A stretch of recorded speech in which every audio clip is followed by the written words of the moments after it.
Hello, friends. Today's episode is brought to you by From Within Records.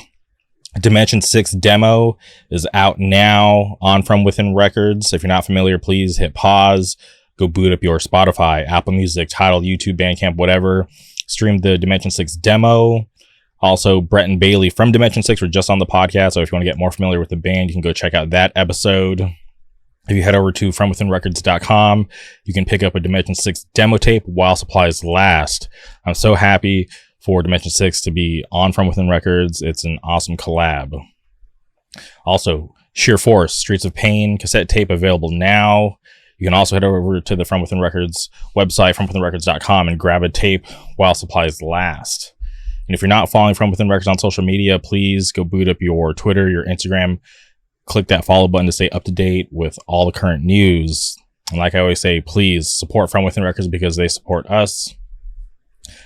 If you're looking for high quality merch for your band, for your business, please hit up my friends over at Good Fortune Printing out of Wilkes-Barre, Pennsylvania. You can follow them on Instagram at Good Fortune Printing, or if you want to get in contact with them, please email them contact@goodfortuneprinting.com. You can thank me later. Before we get into today's guest, I want to give a big shout out to one of my best friends, Nate. He weathered the storm. He was able to get me premium tickets to KCON, right? If you remember last year, he survived that war as well. So he's returning as a veteran, and just the stress of thinking about getting those tickets, it was insane to see the internet freak out and not get tickets. So the fact that Nate was able to get through and grab premium for all 3 days has me so excited. I'm so pumped to see groups like 50/50. They're probably at the top of my list just because when they came out with their first album, I had, high hopes for the group. And I was like, yeah, I'm going to keep my eye on them just because I think they have potential. I'm really into this first record. And then they come out with Cupid and they just take over the world. And I was just so happy to see them finally make it to America, because there's so many groups that I'm such a fan of that have done amazing stuff, have made waves on the international charts, but still have not made it to America. So for a newer group like 50/50 to probably put out like the biggest K-pop song of the year, and to see them get over to America so fast, it has me so excited. So they're at the top of my list of groups that I want to see, and they're on day 2. So day 1, day 3 will also be amazing. Day 3 might be the most hyped up day with ITZY, G-Idol, and Stray Kids, if I remember the lineup correctly, but it's going to be a good time. And also, day 3, during the convention, XG will be having a showcase, which is amazing. If you're not familiar with XG, do yourself a favor, go look up XG, Left Right. Probably my favorite song of the year in terms of K-pop, but the year's not over. There's so many great songs, but KCON is going to be amazing. Last year I went solo, met up with some interesting people. Shout out to the homie Sean from the Pacific Northwest. Shout out to Devin from Detroit. But this year we're rolling with the Discord. Shout out Nalu, flying in from Hawaii. We got Ben down the street from Fountain Valley. So it's going to be another good time. I'm so excited. I love K-pop. It's going to be a great weekend. If you're there, say what's up. Let's hang out. Let's do something cool. Also, today's guest, our good friend Dave, plays guitar and sings for a band called Ultra-Lite. And I just want to give all the credit to my good friend Jake Abbott for putting me on to Ultra-Lite. It's always nice to get recommendations, especially because I try my best to stay on top of new music and check out new bands when I can, but obviously I can't be aware of everything. So when people send me stuff, I take those recommendations seriously. So shout out to Jake Abbott for recommending Ultra-Lite. Such a cool band. I always, instead of trying to describe what they sound like, I just recommend people just go check it out and, figure it out for themselves, just because there's like this I know they like to describe themselves as like a new alt rock, but I just don't feel comfortable putting labels on bands like that. But I think they're amazing. Their latest record, Enjoy Your Time in the Sun, is something that I really enjoy listening to.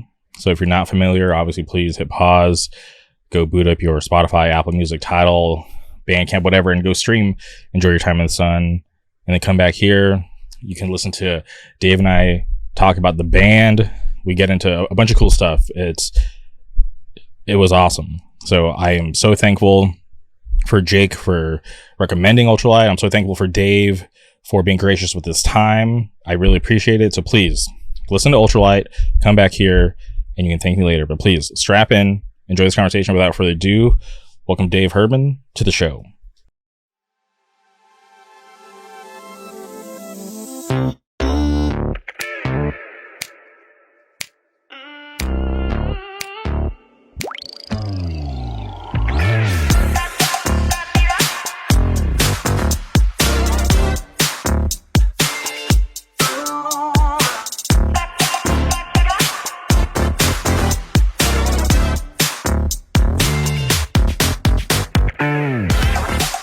Thank you for joining the podcast today, Dave. I really appreciate it. And before we get too deep into the conversation, I just want to give a big shout out to our mutual friend, Jake Abbott. He's the whole reason why this whole thing's happening today. So shout out to Jake and thank you for connecting us. Absolutely. I love Jake. Yeah. Straight up. And I'm curious, what's your relationship with Jake? How do you know him? Just friends of friends, through shows, probably over 10 years ago now. That's just it. I met him through my friend Calbaum, and we've been friends ever since. Yeah, it was funny because one random morning I get a Discord DM from Jake, and he was just like, "Hey, you should check out my buddy Dave's music. It's like honestly like really good, and you should think about having him on the podcast." And but I get recommendations all the time, and I honestly try my best to take the time to actually check it out because we're all busy, but if a friend is gonna reach out and have a suggestion, I want to take it seriously. So for Jake to have reached out, I was like, all right, cool. Like let me sit down and check this out when I have time. And like right off the bat, I was listening to the record. I was like, dang, this is crazy. Like how have I never heard of this? And I instantly got back to Jake. I was like, dude, this is like insanely good. Like I'm down. Like let's do it. And he's like, all right, cool. Like this is like honestly like so far like my album of the year. And then he let me know. He's like, Dave's actually in the server. You should just DM him. And I was tripping out because obviously I got invited to the Discord server, and I'm not super active in it. I try to game every now and then with everybody. So I wasn't even too familiar with everyone on the server. So when he mentioned that you were on the server, I was like, oh shit, this is cool. So it's not going to be like that far of a reach. So I went and obviously hit you up on Discord, and here we are today. Yeah, too easy. I mean, Abs loves Fortnite, dude. If anybody knows Abs, he loves playing Fortnite. So. Yeah, and I always feel bad when they invite me to play Fortnite or honestly any game because all the games they play, no diss, like I'm just not like good at them. They're not my main games. Right. Like when I'm on my PC, like me and my buddy Nate, like we literally play Apex like every day. So when I get invited to play like Fortnite, I'm just like shit. I was like, I always try to warn everybody. I'm like, dude, I suck at this game. I'm like, I probably played it like 5 or 6 times in my entire life, and I get it. It's easier now with the no build mode or whatever, but I still suck because I'm just not used to the mechanics and the flow of that game. Yeah, totally. It's definitely one of those games where if you didn't start playing it, the people that are really good at it are really good at it right now. Like if you weren't playing it 4 or 5 years ago, you're not going to be up to speed as those people who never stopped like since it came out. Yeah, and I've spent a good amount of time watching streamers because back when Fortnite was like the hottest thing on Twitch, I used to frequent Ninja's streams and like Tfue and Cloaksy, but I just couldn't wrap my head around the building. It just didn't seem like a fun thing to me because like when I play shooters, I like to have it simple. Like when there's like vehicles involved, I just get turned off, and it just seems too crazy for me. Even though I know Apex is vehicles and jump towers and all this crazy stuff, but I had to adapt just because I really like that game. But yeah, I just suck at Fortnite. I've tried, and Dylan, Jake, they all carry me. I'm out here trying. Like I'm so late to all the battles, and even like I'll get like a knock here or there. I swear, like I've never even gotten a kill with them. I've gotten W's, but no kills. It's all them. Oh no. And I'm trying to remember because one day I remember you hopping in the servers. I think Jake like invited you, but we had like a full squad. But you mentioned I think you were playing League earlier in the day. I play a little bit of League of Legends for sure in my time. Okay, and is that like your main game or like what's like the main game you play on your PC? Yeah, League of Legends is the main game I play on my PC for sure. I probably play like at least 2 hours a day, probably if I'm home. If I had like a work day and such, I probably play like 2 hours a day, probably.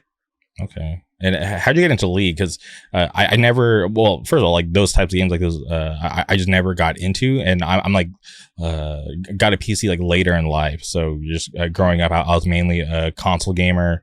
And then I just had the urge to want to build a PC to see what that was like. Because in high school, all my friends in my friend group had a computer, but I was like too poor to afford one. So I would always just kind of be like the outside looking in, like, oh, like I have like a PS3, but I have a PC. So I'd always go over to their houses and just kind of be amazed at what they could do like with their PCs back then.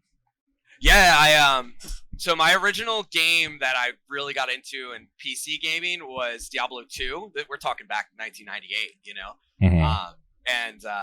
I always loved click-to-move games. So when League came out in 2009, it was click-to-move. And it sent me, you know, because I'm like reliving one of my favorite games, you know? At least I felt like I was. So I've been playing since 2009. Mm-hmm. I was still in high school when the game came out, and I'm in my 30s now, and like it feels like playing basketball. You know, you could just like pick it up and play, and like put it down when you're done. It's awesome. But that's how I got into it. Just like it was a direct handshake from Diablo 2 right to that, because it's just click to move. Interesting. Okay, and obviously Diablo 4 is out. Have you had a chance to dabble with that? Oh, yeah, dude. That's what I've been playing for sure. It's awesome. They definitely listened to the Diablo 2 community, you know, from like Resurrected. They like did the remaster of Diablo 2, Mm-hmm. and they listened to a lot of people that love that game, and they tried to add a lot of old school elements that make the game really good, which is awesome. You know, I'm really happy. I just beat the story. You know, I had a little bit of time in between shows, and I beat the story, and it was great. I loved it. No spoilers, right? I'm actually a sucker for spoilers. I'll take them anywhere I can get because, you know, I'm gonna experience it either way, and it just never really bummed me out too much because, like you know, you can tell me a spoiler, but obviously I'm not gonna fully grasp it until I see it for myself. So right, I will say, I won't give away the fights, but they had some fights from Diablo 2 that were like in Diablo 4. And the fight mechanics were somehow the same. They were just like reimagined, which was awesome. It was so cool to see them take mechanics from like the 90s and like redo them as like a now modern version of it. It was so amazing. So cool to see. Well, I'll get there eventually. I think I'm like level 29. I'm like rolling a necromancer, like blood and bone. Nice. So very cool. Yeah, no, I'm having tons of fun because I never played Diablo 2, and I bought Diablo 3, but I cannot for the life of me, I cannot remember anything about that game. Yeah, that game was terrible, man. It was awful. Yeah, that's why you can't remember it. but I bought this on console, so like yeah, Diablo. I think I had Diablo 3 on like a PS4 or like whatever it came out on, and I remember just not liking it as much as I thought I would because you know whatever I like kind of bought into like the whole like Diablo hype. Yeah. But Diablo 4 definitely is something that I'm having a lot of fun with. I'm trying to balance playing like Diablo 4 and like Street Fighter 6 because like my favorite type of fighting game or my favorite type of video game is fighting games. So Street Fighter 6 just came out, like it came out just before Diablo 4. So like I'm just trying to learn as much as I can and try to become the best. It was a big month. It was a big month for games, dude. For real. Yeah. We got Zelda, Street Fighter, and Diablo in like the span of a week. It was huge. And I am always so bad with a Nintendo. Like I've owned every Nintendo console, but I just get bored and I always end up selling them. So I don't even have a Switch right now, but I'm just like thinking, really? Yeah. I was like, I want to buy another one just to play Animal Crossing again. And Zelda's cool. That's literally what I play mine for. I play Animal Crossing today. I was at work just chilling, fishing. Dude, that's awesome. Yeah, I used to be in an Animal Crossing group chat. It was, I don't remember how I got invited or how people even knew I liked it, but it was like a bunch of hardcore kids that just decided to start an Animal Crossing group chat. And yeah, it was pretty interesting because it was like kids from like all over. And like, I didn't know any of them in real life. It was just like, I think like somebody like found me on Twitter or like I hit up somebody or something, and it's pretty interesting.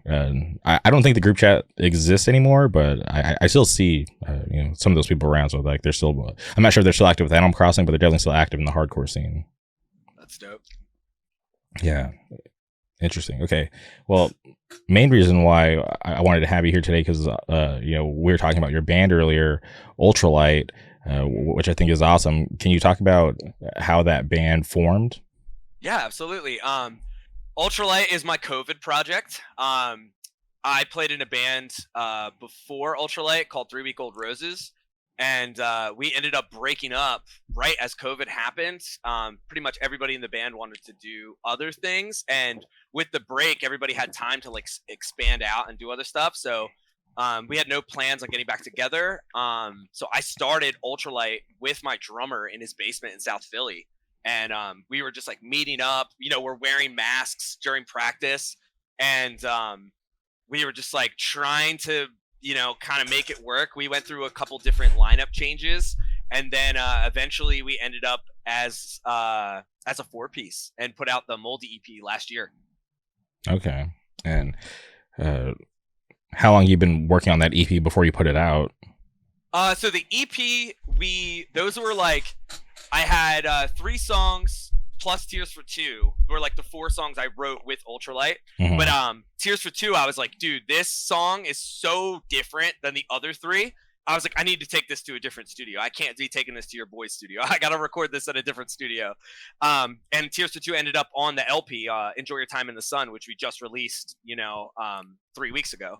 And I was like, I'm going to put these 3 songs out and we're going to start writing an album. That's kind of how it was. So we put out 3 songs as an EP. We recorded with Jeff's buddy, Joe Smiley, over at Red Planet Studios, which is not in Westchester. It's like right outside of Philadelphia, though. And we recorded that and then put that out. And then we kind of just started cultivating and writing. And then for Enjoy that summer, really. Mm-hmm. And was it like hard for you guys to want to start something new, especially during those rough times during COVID? I think that it was a lot harder to get people to stay committed because people were so comfortable with like not going out and like kind of just staying in their house and not really doing anything.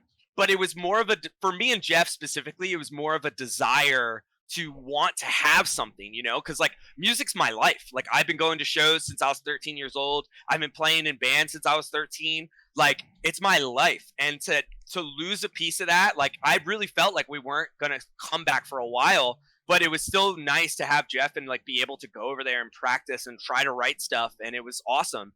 So that's kind of how that process really was. It was like it was a desire to want to play and to keep going. Mm-hmm. And when you put out the first body of work, were you able to kind of gauge if people were really into it, or were you guys just going to keep moving forward no matter what? Yeah, I'm an artist, man. I there could be no one listening to it, and I would be totally fine with that, and I would just keep making music regardless. But when we dropped it, people thought it was really good, but it didn't get a bunch of hype behind it, and I'm cool with that. And I wrote the album anyway, and released the album. Enjoy Your Time in the Sun is self-released. I didn't release that through anybody. I recorded it I written and recorded it, with money that I earned and then spent on it, and then that was it.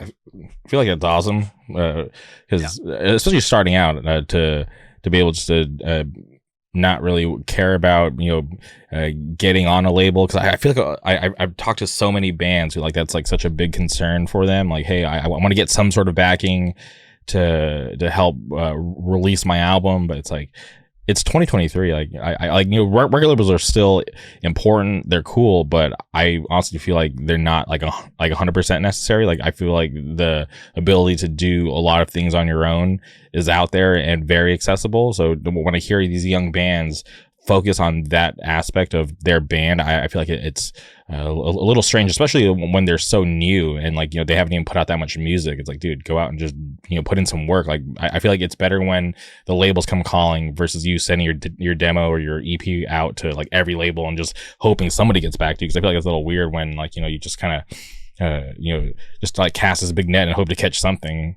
Yeah, a big thing that I think about with labels specifically is that a label is a bank.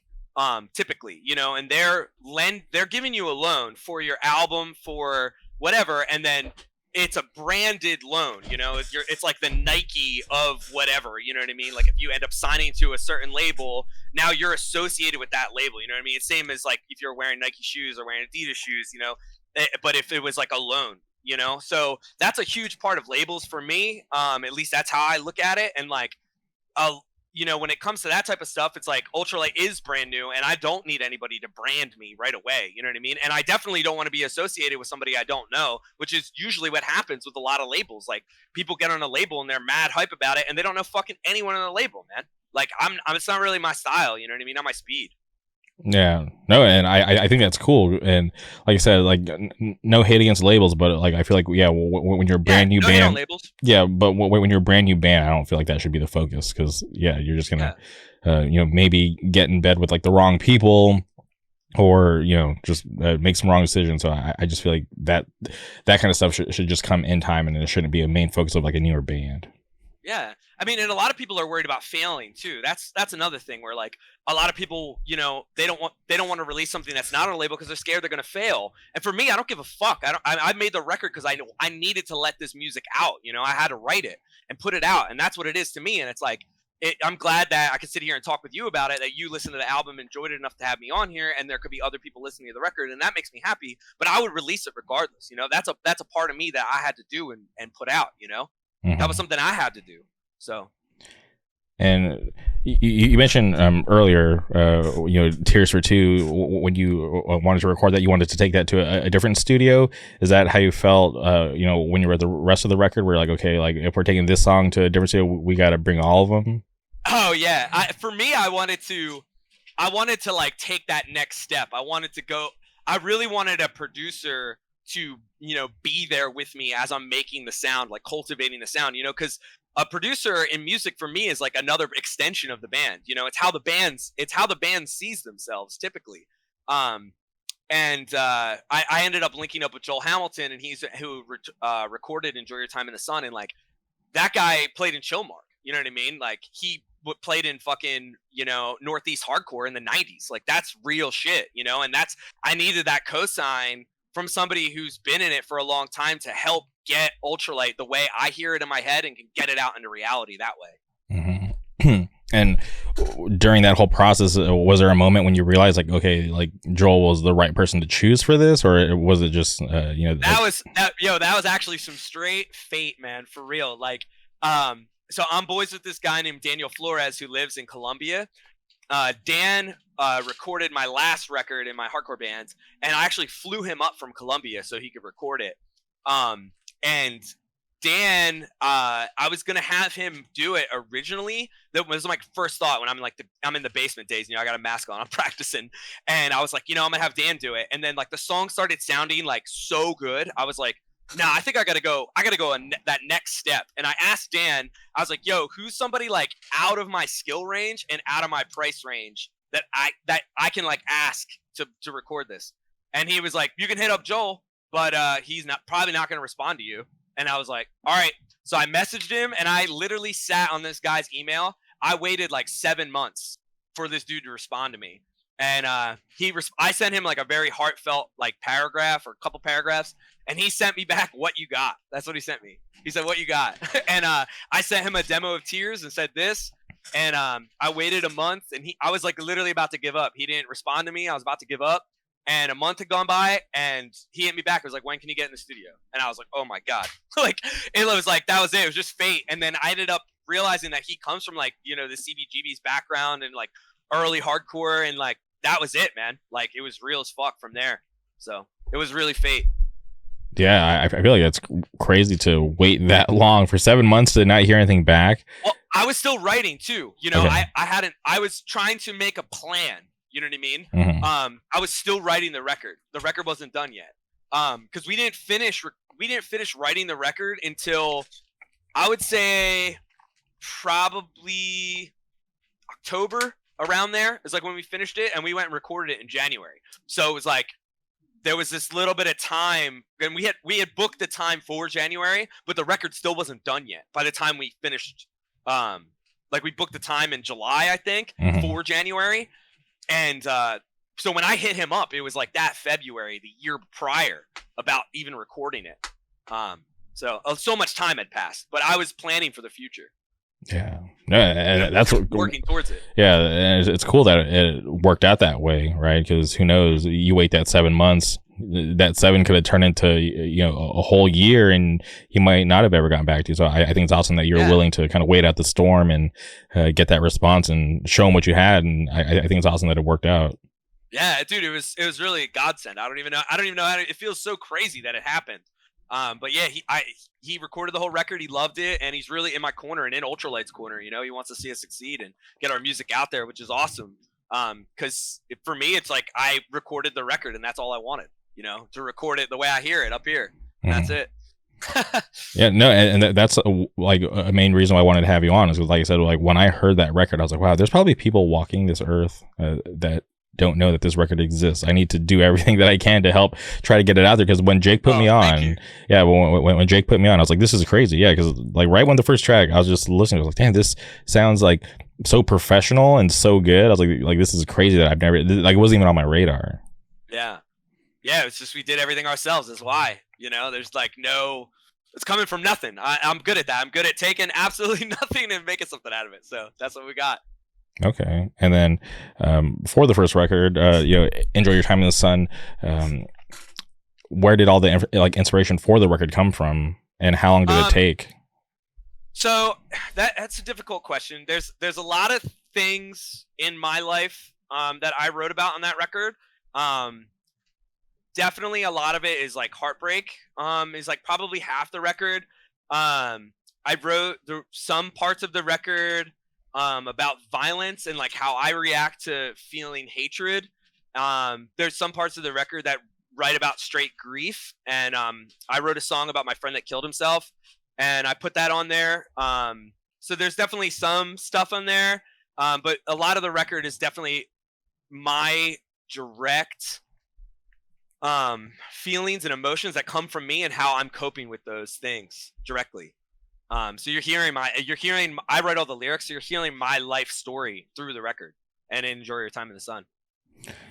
And I think that's a big reason why I like it, because I when I listened to it, I was like, wow, like I actually feel like I can feel your emotion when I listen to the songs. Like it doesn't just sound like, somebody got in the studio and just, played some instruments and, sang what somebody else wrote. Like it feels like these songs actually have meaning and weight behind them.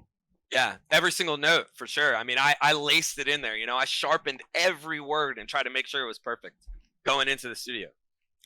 Okay, and you mentioned your friend. Can you talk about the song? And the song's Tunde, correct? Yeah, Tunde. Yeah, that's his African given name. His name is Baba Tunde Ali, and he was just a really close friend of mine, and he ended up having a bunch of like catastrophic things happen in his life. And then towards the end of it, he ended up actually taking his life at the end of those events. And I miss him so much. Like he passed away, and I ended up just writing that song that day. I wrote all those lyrics that day that it happened. Cause I was there. He ended up killing himself in my buddy's basement. And I was there when they drug his corpse out of the basement, and like, I remember getting in my car and just going home that day and just sitting down, and I was like so upset. I felt so empty inside, and I just had to write, and I ended up writing that, that day, like all the lyrics, one shot. I can't even imagine what that would be like, man. That's crazy. Because I didn't even know that part, that you were there when, and you had to see the corpse. I saw him drag his fucking body out, man, out of the basement. That was in a body bag. I actually didn't even go down and see him. My buddy stopped me. He didn't want me to go look.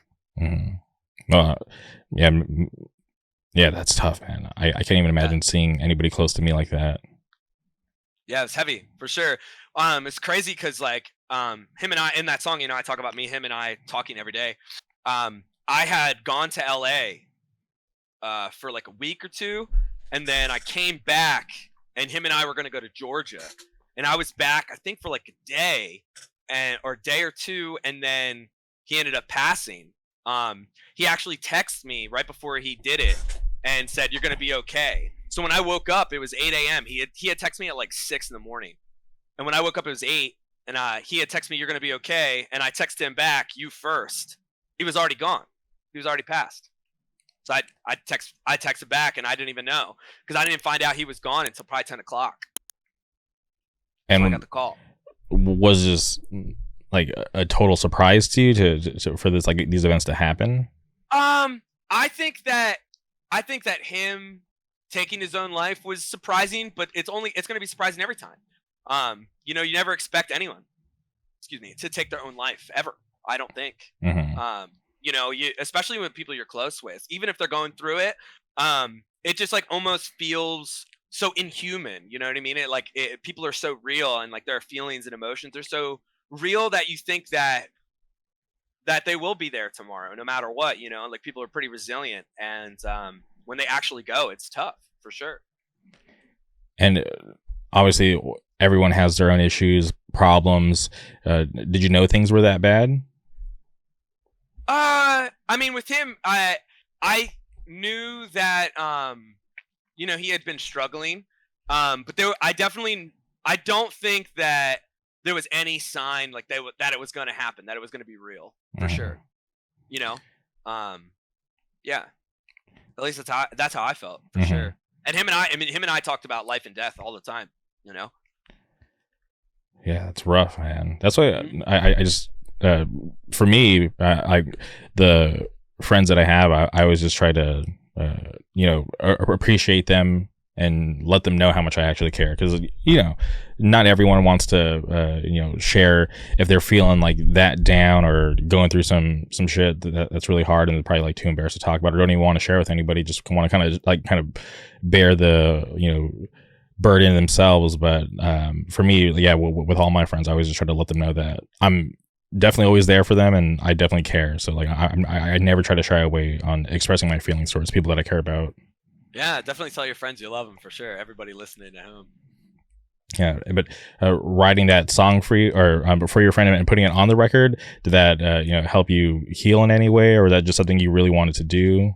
Yeah, so on that track, you can actually hear Ali's voice in the beginning of the track. I ended up putting a sampling of his voice on the track to like help immortalize him as a person.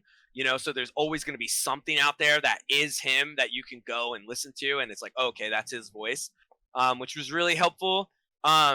I think what's going to be the most helpful for me to heal is that song is going to touch people in a way that will help them grieve the loss of their friends, that they have lost friends that way. And that's going to be the best way for me to heal over it. And knowing that they are not alone is the best thing I think that I'm going to get as a takeaway from that song, and writing it so someone else can hear it and understand what I'm talking about, and, help them a little bit is the best part for sure.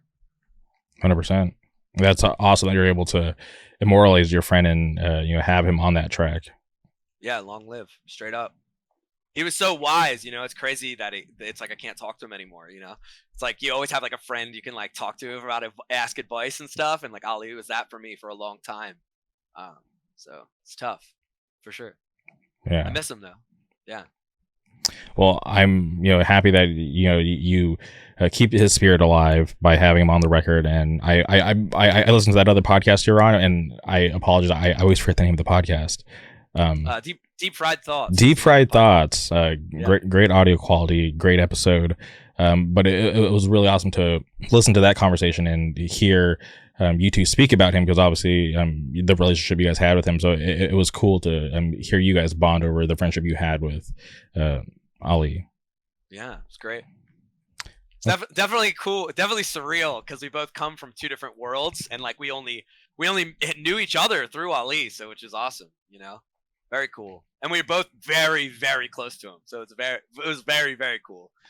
seeing like, you know, a different side of your friend that you don't normally see. Cause that in that podcast, like, you know, he was opening up to me about stuff about him, and like there was stuff I didn't even know, you know what I mean? But for the most part, I knew him like the back of my hand. I felt like, at least. So cool.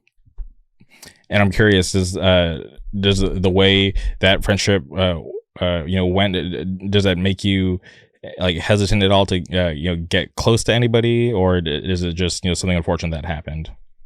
What, my friend passing? Yeah, like so suddenly. I don't think it that makes me hesitant to be close to people. But I think that I have this tendency to make people who are struggling with something, whatever it is in life, they gravitate towards me a lot of times. So I have a lot of friends that have definitely dealt with a lot of issues. And I'm very comfortable with uncomfortable situations. Like if somebody's having a really bad time or going through it, and I'm really good at like talking to people through those type of things or being with them in those type of situations. So I'm okay with it, really. Especially with having I have a good amount of friends, you know, that are mentally ill or mentally unstable, and I still talk to them as much as I can, you know. So I think it's fine. Yeah, I have this friend, and he has trouble communicating, and like just recently, and not even like issues with me, but just like, you know, issues like in the friend group, right? And it's just like, dude, like this whole thing could have been avoided if you guys would have just sat down and talked. But for some reason he just struggles with communicating, and it's like something that I'm learning. I'm like, holy shit, like this is why there's an issue, because he just didn't want to you know, do the simple thing of like picking up the phone or meeting up to talk about the issue. And it and for me, I feel bad because I get that like it can be hard to talk about issues, but for me, I feel like I'm willing to do anything for the friendship. So if we have to have like a hard conversation, like let's do it. It's not going to be fun, but if it's like, you know, taking a step towards fixing whatever issue there is, I feel like it has to be done versus just kind of you know, shelling up and cutting everybody out. Yeah, totally. That's nice of you to be there for your friends, for sure. I try to be, but you know, and I let people know too. It's like, yo, like I'm not perfect. Like I don't expect anybody else to be perfect. Like we all make mistakes. So it's like, I'm not gonna you know, hold something against you for the rest of your life. It's like, dude, like I get it. Like let's just figure it out, you know? Yeah, totally. Okay, I wanted to take a quick pause on the music because I mentioned that that conversation that I listened to, and there's just one thing that I was very curious about. You mentioned that there was a point in your life where you were living out of your car. Are you okay to talk about that? Yeah, definitely. Where to start, really?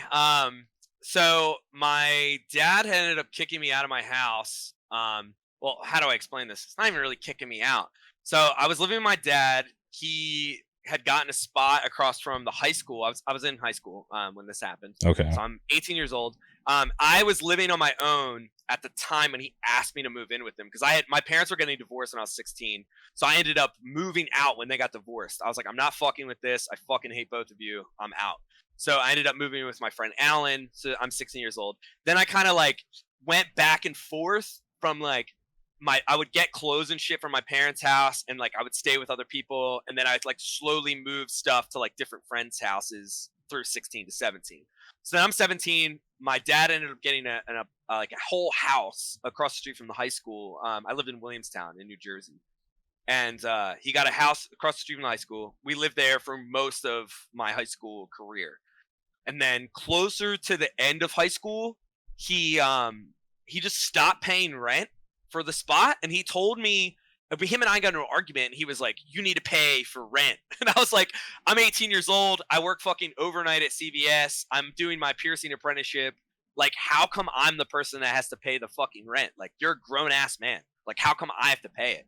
And he was just like, I can't afford it, you need to fucking pay it. And I was like, fuck you. So I ended up paying it for the first month. I can't even remember how much it was. It's like fucking $700 or something. I had to pay because he had X amount for it. And then the next month he was like, I need you to pay it again. So I paid it again, but it was in full this time. It was like my whole paycheck for the whole month. I'm working at overnight. I had a CVS, like stocking shelves. Okay. And it was my whole fucking paycheck, and I paid the rent. And I was like, I'm not fucking doing it again, dude. Like, you can pay your own shit. And then I think I ended up paying it another time, and then on it would be the fourth time, or the third time I paid it for full, he was like, I need you to pay it again. You know, I'm kind of caught up. I was like, fuck you. We're like not paying. I'm not fucking paying it. I'm done. And I've had this very like chip on my shoulder aggressiveness with my dad for like a long time. We had this like push and pull, and so I would rather watch us burn in this house. You know what I mean? Like we can't afford to pay rent, than to keep enabling him and letting him take advantage of me. I was just like, fuck you, I don't care. And so he doesn't pay it, and we ended up losing the house. So we have to move out. And I had it was a 1984 Chevy Vandora that my uncle had given me because he didn't need it anymore. And I was in bands. I was like, dude, I could use a band van. Like, let me get this. Like, he was like, oh yeah, totally. You can just have it for like $600 or something. It was like dirt cheap. So I had this Chevy Vandora, and so I was like, fuck it, I'm just gonna live in my van. And I really, at the time, I really felt like I had nowhere else to go. Me and my mom had no relationship at all at this point in my life.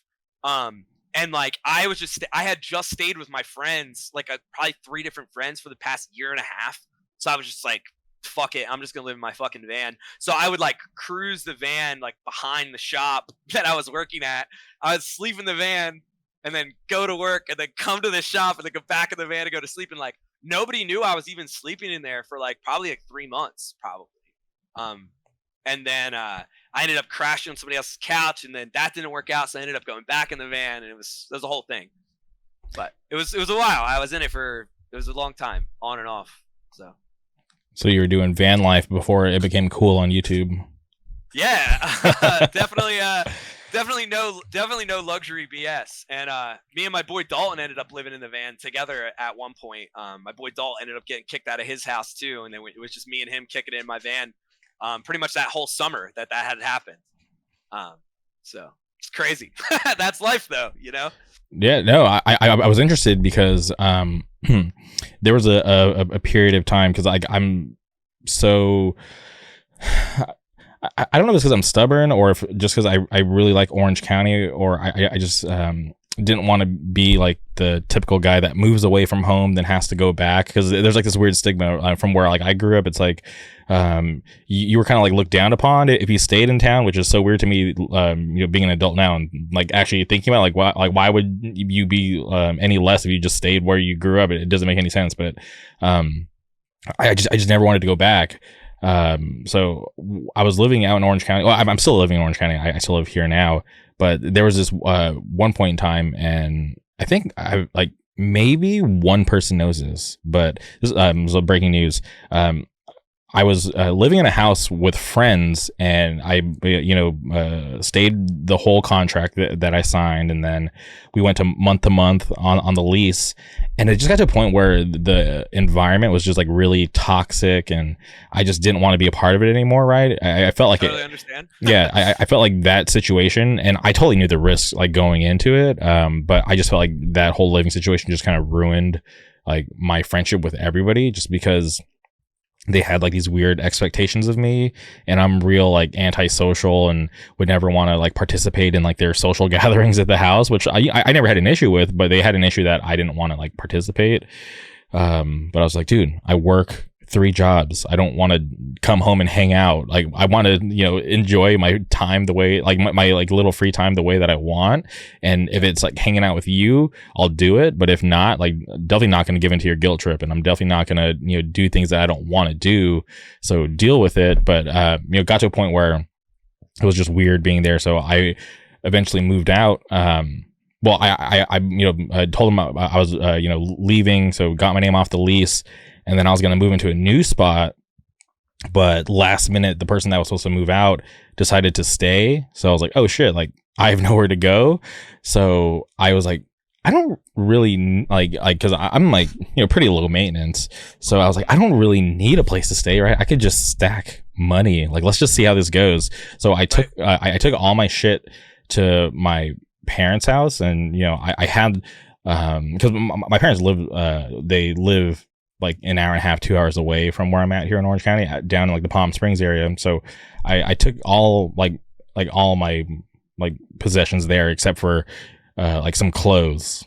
And I would just kind of just wander around Orange County, and I would lie to my friends because they would be like, "Hey, like where are you living at these days?" And I would just I would just lie to them because I didn't want to explain to them that I was just okay with staying in my car, because like I didn't really need much. So I would just lie to everybody, and this was for like a whole year, for like I think it was like all of like 2020. Oh, wow. Yeah, so I would just hang out. This is pretty recent. Yeah, I'm talking about 2009. So I'm reaching back in my memory. 2009, 2010. That's when it happened for me. Yeah, no, this was pretty recent. Wow. So I would work. I would work my corporate job, and then after I got off work, I would just go to Disneyland. And it wasn't like a terrible situation. Like I would go hang out at Disneyland, just eat very expensive food, hang out with my friends that work there, and then once the park closed or I got over being there, I would just go get my car, drive to random parts of town and just hang out till. Kick it. If anybody knows what you mean, it's me. I know exactly what that is. Straight up. Like, dude, I straight up would figure out, like, I would start to figure out people's schedules, right? Of, like, where I could shower and where I could park my van without people really noticing. Mm-hmm. So I was, like, floating through, like, this is my Tuesday. This is my Wednesday. And, like, dude, like, it was never fucking weird, ever.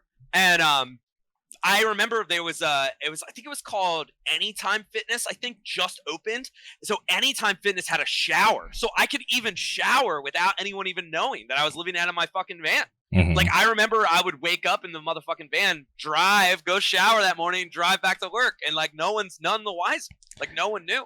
Yeah. So I remember. I started to tell people when people would ask me, like, where have you been, kind of like, I haven't like seen your spot, or I haven't seen you post it up anywhere, and I'll be like, I've been actually sleeping out of my van, and they're just like, what? Like, especially my close friends. But I told a good amount of people. But I think that people that don't really know me, I think I did more of what you say, and not really like, I would white lie it in a way. I would kind of say like, oh, I'm kicking it in Forest Hills, or like I'm kicking it over here. Like, I would say I'm just in spaces where I would park the van. So I'm not lying. Mm-hmm. They don't know that I'm not living in a vehicle. They don't know. Yeah, and it was funny too, because my friends definitely got curious, because they'd be like, hey, like, why do you go to like your parents' house every weekend?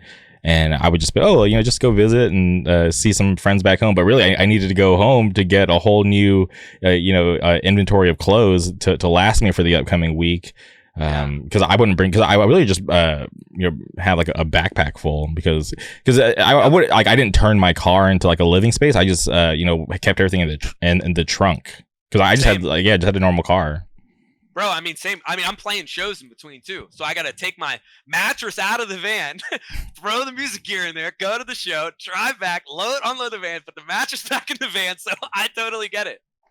Yeah, it was pretty rough. But honestly, the only reason why I ended up actually moving back into a place was because COVID hit and Disneyland closed. So like I think I did like 1 week of no Disney. I like sat in a Target parking lot playing Animal Crossing for like 9 to 10 hours a day, and then it just like you could only do so much, because without time skipping in the game. So I would always just do as much as I could, and then that would be it. There's nothing else. I'd have to wait till the next day for like the shops to refresh and whatever. So I just got so bored. I was like, there's nothing to do. And like, I get it. People don't want to be around each other because of COVID. It was so new. Nobody knew what was really going on. So I was like, maybe I should just find an actual place to live, so I don't have to like, worry about being bored in a Target parking lot for the next week. So yeah, for me, I wasn't making enough money that at the time. Mm-hmm. I just wasn't making enough to get a spot. Like I had just started piercing, and I was barely making, like I want to say $800 a month piercing in the beginning when I started in 2008. Mm-hmm. So like when I was homeless, it was 2009 2010, like I was barely making anything, you know, and piercing was popular, but not as what it is today. You know, it's like a completely different thing. But yeah, it's just I wasn't making anything, and CVS like barely paid like what I had to pay for, you know, my fucking car insurance and gas and whatever and food. But yeah, I don't know, different beast back then. I cannot believe though that you're talking to is like only 3 years ago. It's like blowing my mind because you and I shared like a very similar experience. You know what I mean? Mm-hmm. I was just much younger. I don't even know how old you are, but when I was doing it, I didn't know anything yet.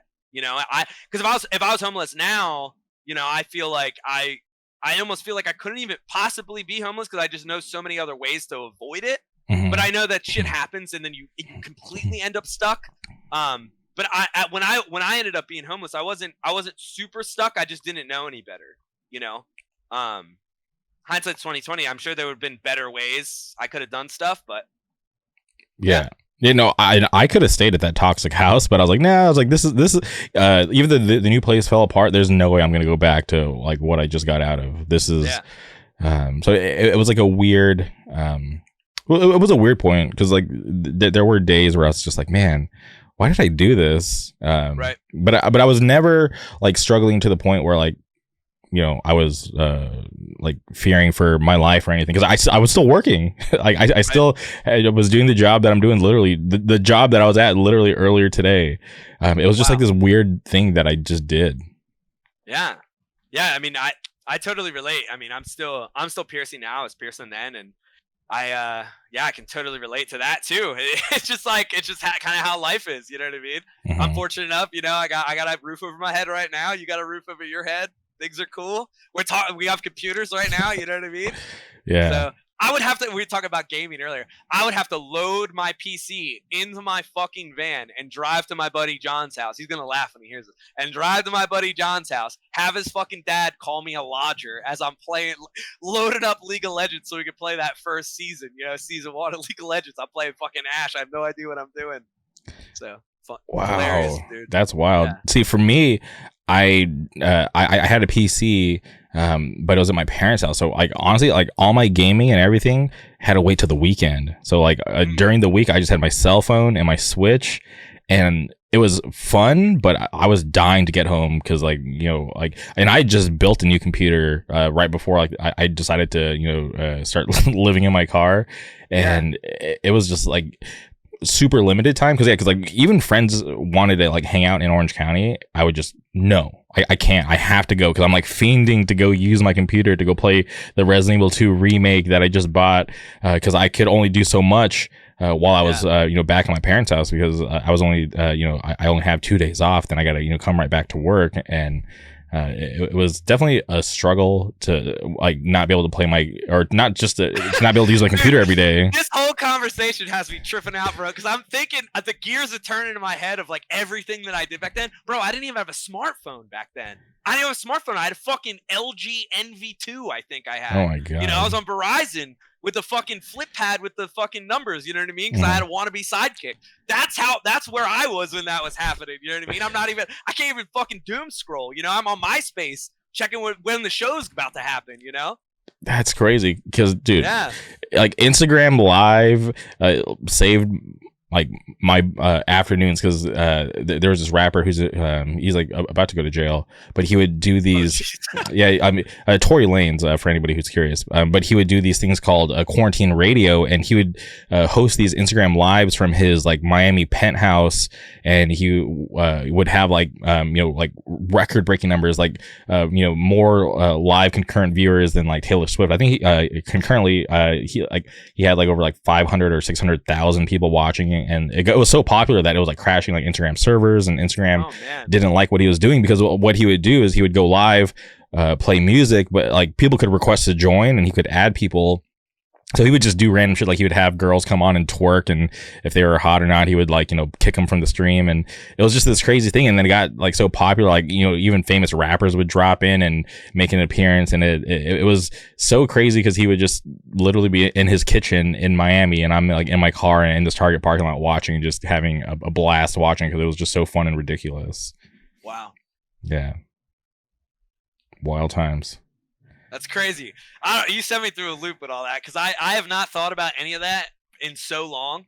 And yeah, I mean, I still have those memories, right? I could still close my eyes and put myself back in the van.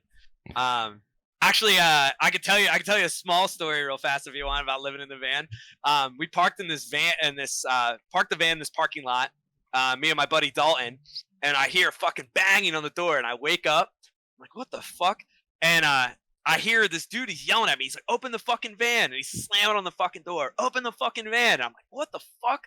And I open the handle. It's a sliding door. And I slide the door open. This guy grabs me by the back of my shirt and fucking yanks me out of the van.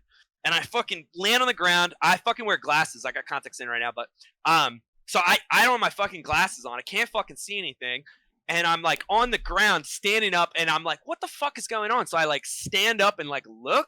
It's a fucking cop in full SWAT gear with a fucking M16 literally pointing it at my face as I'm like leaning up. I don't know who these guys thought we were, but they have the doors open, full Grand Theft Auto style. Like they're like pinned up. Oh, I'm like, shit. what the fuck? I can't even see. I can just like see blurs of like that's how it was. And they're like, they got another one in there. And they fucking grab my boy Dalton and they drag him out. Dalton, his boxers and his socks. I'm in like t-shirts and I'm in a t-shirt and shorts. Oh, dude, so bad, so funny. It was awful. But yeah, we couldn't park in that park anymore. But that was this crazy moment. But why did they show up with all that gear? Did they think you guys were doing something like nefarious? Yeah, or dude, so they did. So my van was registered as a white van, and we had painted it with like matte black paint. At some point in the summer, we painted it black, and I never went and changed the registration. So they didn't know anything about it or whatever, and that was it. And they just swatted my fucking van. It was crazy, nuts. And I was literally waking up, so I'm like so non-confrontational. I was just like, what the fuck? Mhm. Like when it's happening, I didn't think anything of it. I was just like, what the fuck is going on? Because there'd been plenty of times where people had banged on the door to wake me up or tell me that I couldn't park there. That had happened to me over a dozen times, probably 24 times. So I'm super used to that when it had happened. Definitely not somebody grabbing me and throwing me on the fucking ground at however early it was. It was like fucking 8 a.m, 7 a.m. Yeah, that sounds like a terrible way to wake up. That's crazy. Yeah, it was crazy. It was a crazy moment for sure. But all right, it's all good. They didn't press charges or anything, so that was cool.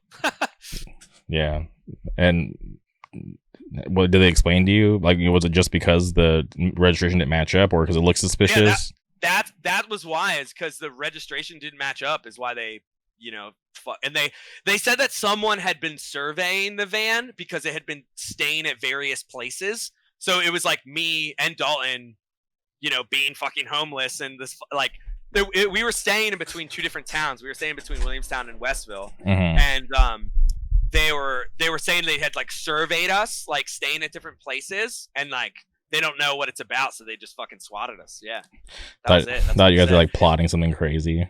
Yeah, I'm glad we didn't fucking be violent. I probably wouldn't even be talking to you. I'd probably be fucking dead, to be honest. Probably would have shot me on the spot. That's insane. Yeah. Okay. Well, want to get back to the music talk. We're talking about being homeless for so long, dude. That's crazy. Yeah. What do you want to start up with? I want to talk about my favorite song off the record, which I like listened to the record on the first playthrough for me, and I was like, all right, cool, like this is good. And then second playthrough is just like this one song kept sticking out to me, and I was just like, I think this might be my favorite track on the whole record, and it's the song Second Date. Can you talk about that? Date. Yeah, absolutely. Second Date, I ended up I took this girl out. It was like very like unexpected, kind of like I had asked her out and see if she like wanted to go to something together, and then she ended up saying yeah, and we went out, had a great time, and I felt like towards the end of the night I wasn't sure if she was into me. So I never really asked her out on a second date. So I took all of those feelings and everything that I knew about her and wrote Second Date. And I actually never asked her out again, but there's that song about it. Oh, wow. Yeah, but that's it. Yeah. It was, just kind of like analyzing her personality of what I knew about her in that very short amount of time that I had, talked to her. and that was it. And I wrote the whole song about her, and then just put it out. And do you know if she's aware of the song? I do not know if she's aware of the song. I do not. I thought about sending it to her and being like, "Hey, I wrote this to you." But I have a friend of mine that has a very similar personality, and she told me that a guy wrote her a song before and she hated it. So I don't know if I'm gonna do it. I don't know if I'm gonna send it to her.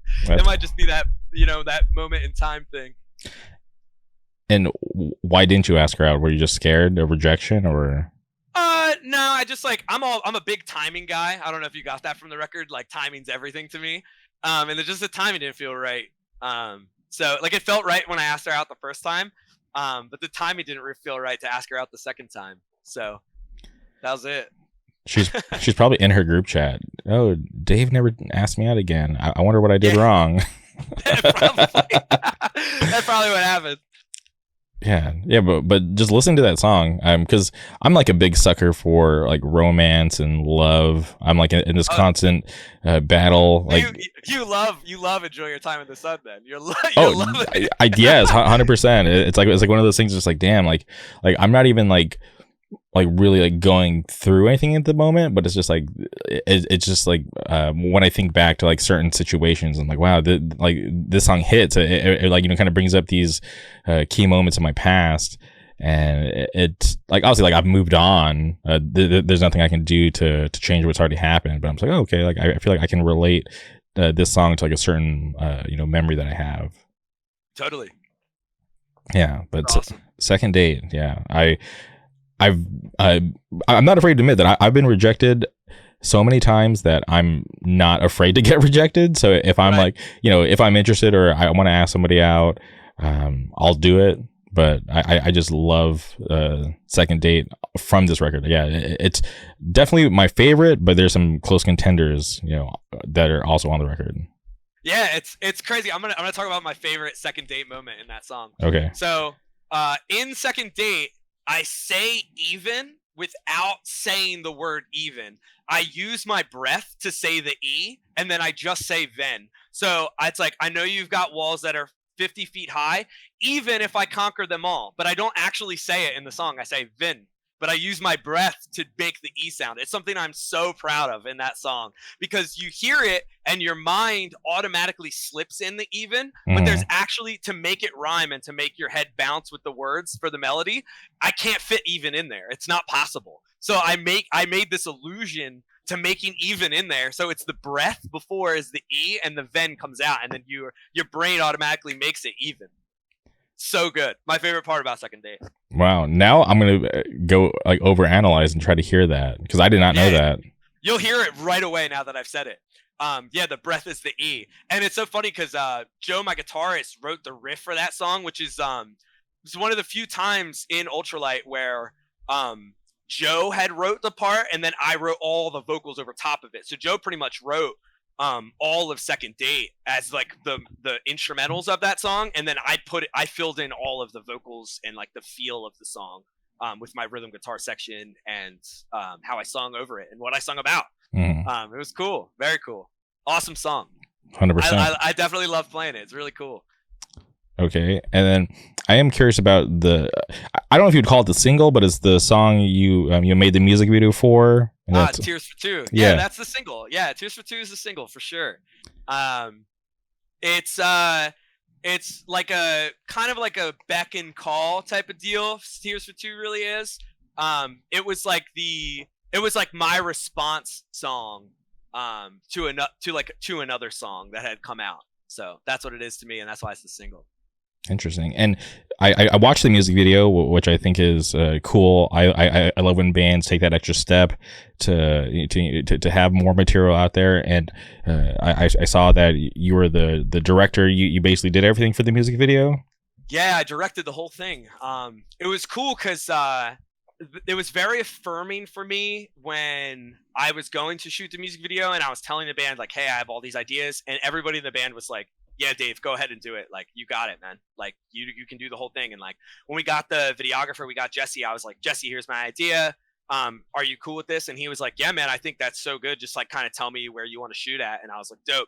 And then we went to the studio, we went to Light Bulb to shoot the whole thing, and they have like a 30-40 foot vert wall or whatever, and like we went and shot the whole thing, and like everybody just kind of trusted me, all the actors, the whole band, or the light guy, Rob Goss, the light guy, and they just let me just do everything, and it was really awesome. And we had great momentum, and we got out of there on time. We had an hour left to get out of there, which is like on a normal day that they would have there is like you need an hour to break down, and I did it in the time that was allotted. It was awesome. It felt really awesome.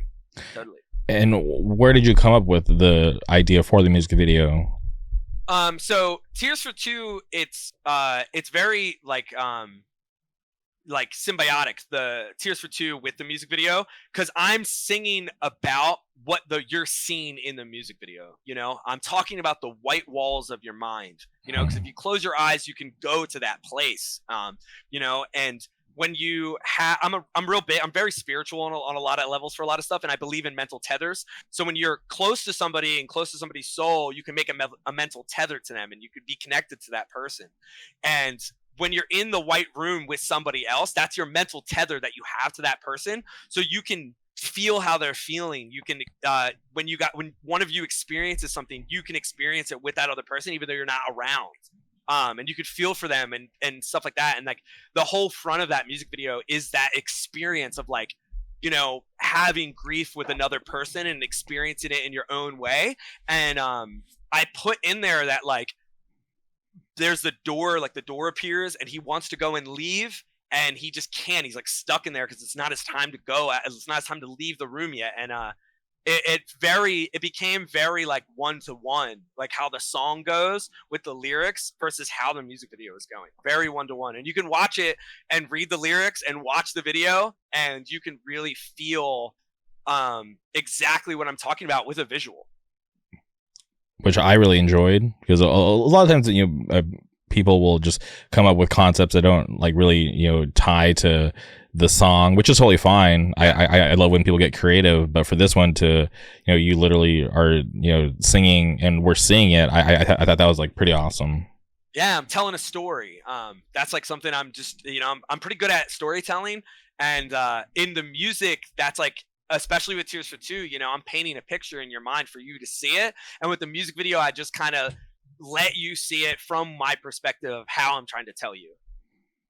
And getting to direct it so I could do it in real time. You can see it as it's happening.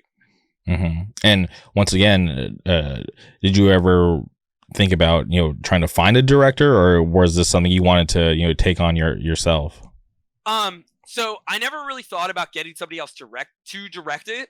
I definitely thought about getting a videographer that would do all the work for me. Like I could give them a script, and we were originally going to have someone else shoot the video, and they were giving me a script. But then they like wanted more of a budget than I had to give them. So I'm like very self-funded, as I said before. So it's like, if it's out of my price range, it's quite literally out of my price range. Like I can't pay for it. If I can't afford it, like there's no way I can do it. There's no other funds coming in other than me backing the fucking band, the project, and the band's also backing it with whatever money they're putting up, 100%. But yeah, I definitely would have let it happen. If it had gone a different way, I think I would have let someone else direct it. But when it got up to, this has to get done, it was just me, and I was like, man, I'm going to make it happen. So. Yeah, well, I'm glad you did, because it's cool to be able to have, like I said, something, else other than just the music. So it's cool. People can go on YouTube and now watch a music video, from a song that's from the, current record. Yeah. I got more to come too. I'm gonna shoot another music video before the summer's over. So we're probably gonna shoot one for Jewel of Cincinnati as the next track. Okay. Music video. And yeah. Why that track over all the others? It's just another single song. It's got a super powerful hook, mm-hmm. and that song is very special to me too. And you have to, like, when you're gonna put out a single, you have to lean into the songs that are catchy. So that way when people hear the catchy songs and they're like, actually, I like what this guy's singing about, maybe they'll go and listen to the whole record, Like if I put out, Whatever You Say is a 6-minute ballad. If I put that out as a single, people aren't going to really gravitate to it as much. But if I put out, the 3-minute song with, 3 hooks, people are like, yo, I think I actually really like this song. I vibe with this band. They'll go and listen to the record and hear that I have a lot more to say than just the chorus, you know? Yeah, if I'm being honest, when I listen to the record, even and I do this with all music. When I'm listening to a new record, I always try to figure out what I imagine the single would be. Even if there already is a single out, I like to listen and be like, all right, if I was like their A&R or if I was in charge of whatever, like what would I choose to be the single? And honestly, I thought Jewel of Cincinnati, like, you know, in my mind that would have been the first single. Oh, very cool. Yeah. I mean, it ended up being the second single, so it was awesome. Yeah, and I'm definitely looking forward to, obviously being able to watch the music video down the road whenever you decide to get that done. Yeah, hopefully in months to come. We got a lot of big shows coming up, so I'm hoping that I can kind of fit it in between the shows and make it happen. And are you gonna once again direct the music video, or are you gonna get help this time? Yeah, I'm probably going to end up directing it again. We're talking to Jesse, who shot the last one. I'm probably going to get a little bit more help for the next one. But I'll probably end up directing it if it's like not going the way I think it should or something. So. Okay, well, that's awesome. Definitely looking forward to that. You mentioned shows. The record release happened a couple days ago. Yes, record release is insane. We had it at Philomoka. It was a beautiful thing. It was amazing. Such an amazing show. Yeah, I haven't been to many venues in Philly, so and I know of Philomoka because I've seen tons of videos from there. But I'm curious, Scarab just played there. Yeah, shout out Scarab, shout out Rebirth Records. I love Mully so much. That dude rocks. Yeah, he's always been good to me. I'm definitely I'm happy to be able to call him a friend. I'm a fan of Scarab. I was at their second show. That's amazing. Yeah, hell yeah. But can you talk about your experience at Philomoka and what the record release was like for you? Yeah, absolutely. I love Philomoka. Philomoka is probably my favorite venue in the city next to the church. Philomoka has this way of taking the atmosphere of a house show and putting it in a venue that you just cannot get anywhere else in the city. I don't know what it is about that venue. But like it has two doors. There's a door from the street and then a door into the venue. When you open that second door, it just feels like you're in someone's living room and you're about to catch one of the best sets of your life. It just has that feeling. I don't know what it is about that place. And I can't tell if they have a projector up there. They always project like the band playing behind them, like when they're playing. And I don't know if it's that vibe. So it's like, you can see the light beaming down on the crowd, on the band. And like when you're walking in, it just gives you that atmosphere. And like, I've never been to a show there where it wasn't packed either. So it always has this, like, you're at the happening thing. Like you're at the thing that's going on, which is awesome. You know, like I've been to the church and seen bands not pack it out and it's small and it feels empty in there. You know, I've never had that experience at Philomoka. They have a cap of like 175. So it's like every show is intimate. Even if it's a huge band. So our record release, I curated the whole show. It was Holy Mountain, Peroxide Blonde, Mount Worry, and Ultra-Lite. And it was all bands that I really love and respect their music and have for a long time. And they were bands that I align Ultra-Lite with. You know, those are bands I really want to play with. I would love to play more shows with them as much as I can. And everybody made such a personal effort to make the show very personal with a lot of emotion. And you can't always get that at a show. I mean, you've been to so many shows, I bet, where it's like you go there and it's just another night out, you know, which is awesome. You know, that's our lives and we can go out and just go to another show. But like, I love when shows like have this like extra effect. Like if you go to a benefit, you know, if you go to a benefit show for someone, it's so intimate. If you go to a show and it's a band's record release, it's so intimate. Like if there's a reason why you're there, it just like elevates it. So everybody who played really showed out and they really made an effort to make it special. One thing that had happened for me personally that was so special is John, who plays in Mount Worry, he used to play in a band called Slow Warm Death. And I had originally asked if John could play with Slow Warm Death to play. They haven't played a show, I think, since 2018. And I originally asked if they could play. And John was like, dude, there's no way we can't make it happen. And I was like, oh, that's okay. Mount Worry, it's his current band. I was like, Mount Worry can play. I love your new record. Please come play. And they opened with a song called Sleep by Slow Warm Death. And it was so personal to me. It was like a gift, you know, because I was having my record release for my band, for my album, and they got to play a song that I really love. So it was so amazing. And it was such an awesome moment. I was in the back folding t-shirts and I ran up to the front. Layla like just started playing. I sprinted to the front so I could sing. And it was amazing. Such an amazing gift. Such an amazing night. So you had no idea they were going to do that? Absolutely none. They didn't tell anyone. Like no one knew. And it was awesome. If you didn't know Slow Warm Death, I posted it like on the band story on my story. I like let everyone know that it had happened. So awesome. Hell yeah! And can you talk about your set? Like, you know, was it received well? Were you happy to be up there playing the new songs? Yeah. So we played the album in its entirety. Wow. And the album is 11 songs. So it's 45 minutes. It's a big ask. So we played for like an hour.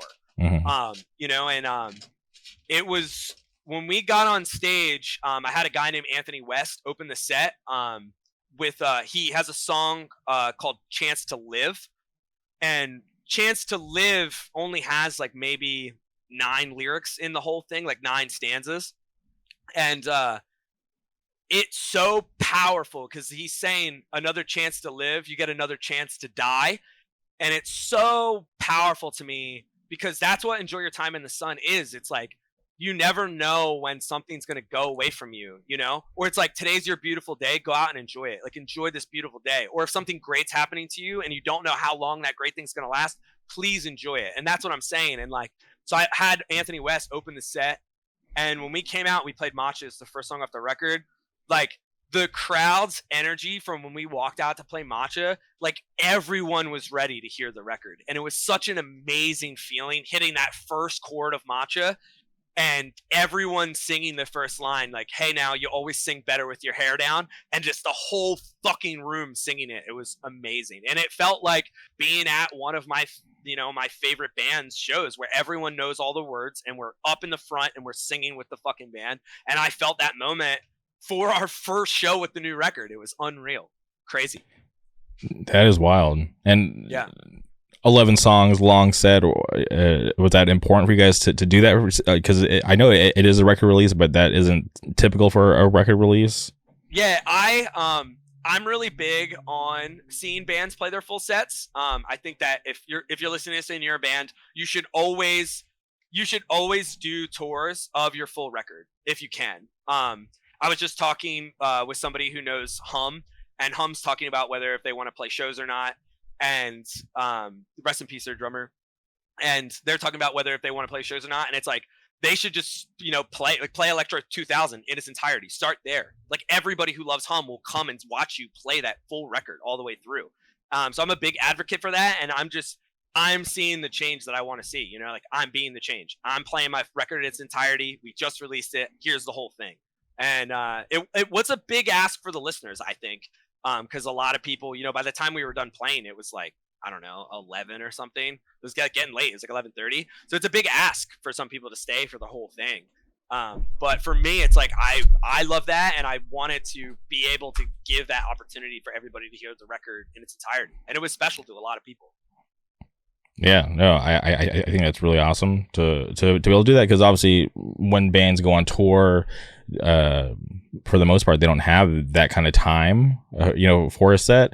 So yeah, obviously they have to pick and choose. So there's a lot of B-sides that never get played live. So for people to be able to experience that and hear a lot of songs that they probably wouldn't if you had a shorter set, I think that's a great opportunity. Yeah, straight up, it was awesome. And it was cool too, because like Joe's my guitarist. He had set up, you know, a video behind us, and the video had changed depending on what song we were on. Like, something in the background was changed depending on what song we were on, and he timed that out. So that way, like, by the time we got to Tears for Two, it was saying, and like, he was spray painted this huge wall that said "Enjoy Your Time in the Sun" all the way across the whole wall. And by the time we got to Tears for Two, which is like that's the single of the album, you know, it was saying "Enjoy Your Time in the Sun." It was such a beautiful moment, and like, to have that timed out, it was awesome. So great. And did anybody film your set? I think a couple people filmed, but I didn't have anybody come out to film. I was gonna have 856 there, but Drain played that night, so it's like he's got hardcore comes first, in my opinion. So it's like you got to go get the hardcore show. You can get me another night, because I had asked him back in fucking February to when we booked the date. I said, hey, I'm gonna play my record release here. Can you make it? And he's like, absolutely. And then Drain announced in like April or something, and I was like, go to Drain. I like hardcore's first. I won't feel bad. Like, please, it's all good. So it's cool. I think some people got some video. Some people sent it on my phone, but I wasn't like an official film set or anything. Okay. Well, I definitely got to go seek those out, because I'm curious, because I have seen, like I said, a bunch of videos from that venue. So it'd be cool to see what it was like during your record release. Yeah, totally. I can definitely I have some on my phone I can send you. You can see the ones that people sent me. All right. I'm down. And another song I want to ask you about is Like Father, Like Son. Yeah. Can you talk about that one? Because I feel like that one's a fun one to listen to when I'm feeling like, okay, I was like a little angry in this one. Yeah.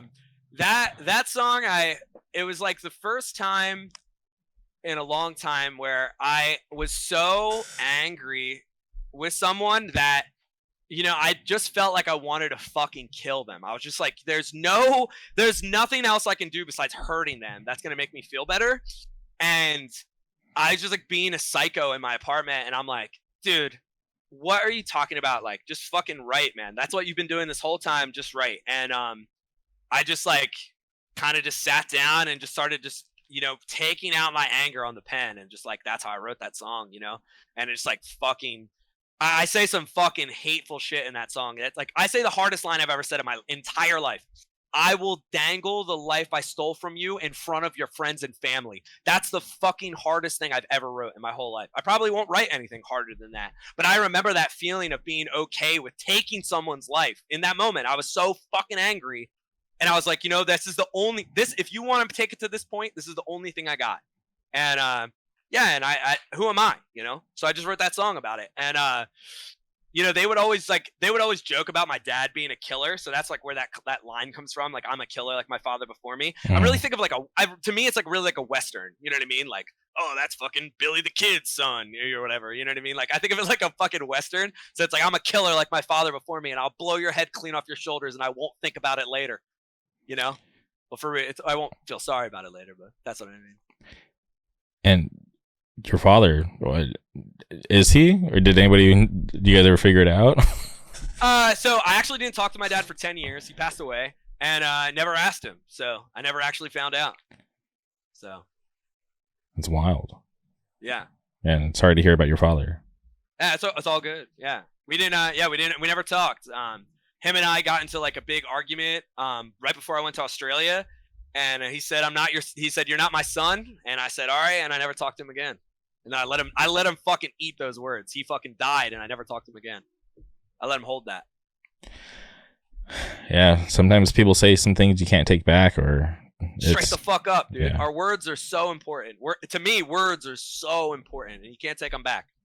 Yeah, in my early years, I definitely would say a lot of reckless things, but these days, I don't know if it's because I do a podcast and I do so much talking, but I feel like, the things that I say are way more important, and I don't want to say things that I'll regret later. And obviously, I'm not going to say things to people that I don't actually mean, if that makes sense. Totally. Yeah. And then it comes with age, you know what I mean? Like, there's definitely some things that I would say now, not that I would regret, but that would like change things. And I feel like I understand the weight of that now, as opposed to being like a teenager and just saying something. Mm-hmm. But yeah, I don't know. My pops always taught me, to like, stand up for myself and like mean what the fuck I say, and like, listen when people talk, and like understand, like that you don't have to back down from shit. And even if it's him, and I didn't back down from him my whole life, so he fucking ate it. That's how it is to me. And that's real as fuck. That motherfucker is dead. He's not coming back. And he didn't say fucking, like, he tried to talk to me when he was on his deathbed, and he didn't open up with an apology. So I said, eat that, dude. Damn. It's wild. Yeah, it's real. Okay. Last song on the record, Gin and Tonic. Gin and Tonic, yeah. That's my love letter goodbye. That's what that is. To anyone in specific, or to just everyone in general? So I write most of my songs for a lot of people to latch onto, like if you want to latch onto them. Mm-hmm. That song in particular has a lot of personal stuff in for me. Obviously, you know, to take off the American Nightmare and put on the Alkaline Trio, it's like there's a lot of personal stuff on there for me. But if the words are really what matter and what resonate with people, it's like there are people all the time that have gone through or are going through the experiences that I had to write Enjoy, to write Gin and Tonic. And that song is, if it resonates with you on that level, that's the reason I wrote it, you know, and I put it out for that reason.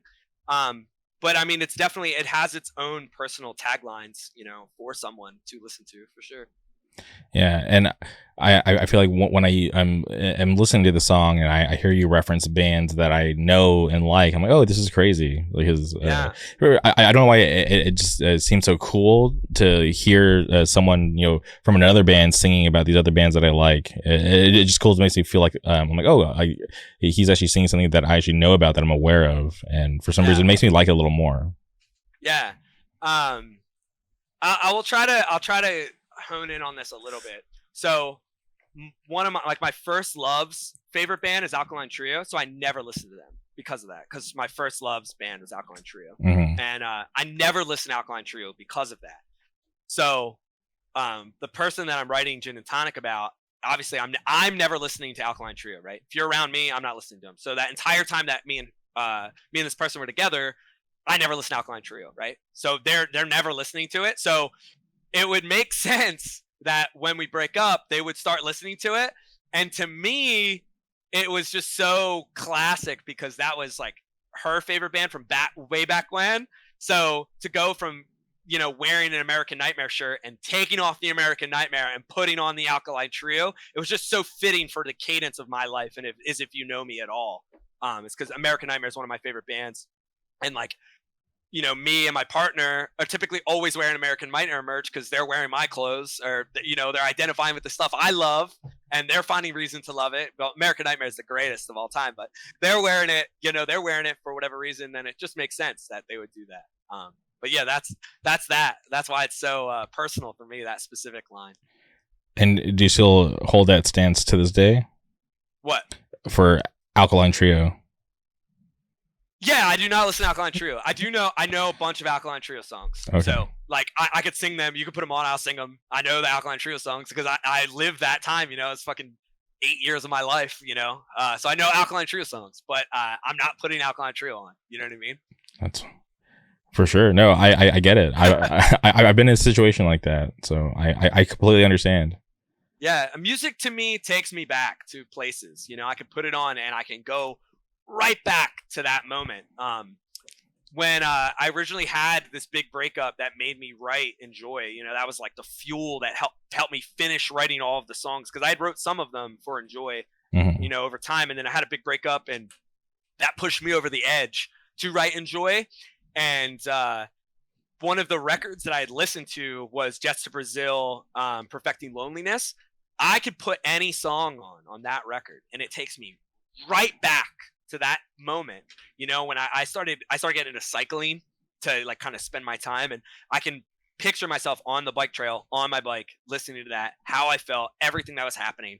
And that's just what music does to me, and that's how it's always been. So when I listen to Alkaline Trio, I'm back arguing on the trampoline, you know what I mean? Like I'm back arguing with her on the trampoline. We're arguing about like, what are we gonna do with our lives? And like I remember being fucking 15 again, you know. So but yeah, I'm not listening to Alkaline Trio.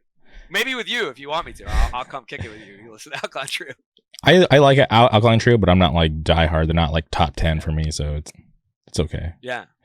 But when I do listen to Ultra-Lite, for some reason it like triggered like these older bands that I hadn't listened to in a while, and I'm not like comparing Ultra-Lite to these bands, but for some reason, like when I would listen to Enjoy, it would just like for some reason the band Brand New and The Killers would just come to mind. I'm like, I don't know why, or if they had any influence, but I was like, for some reason this just makes me want to listen to those two bands like specifically. That's awesome.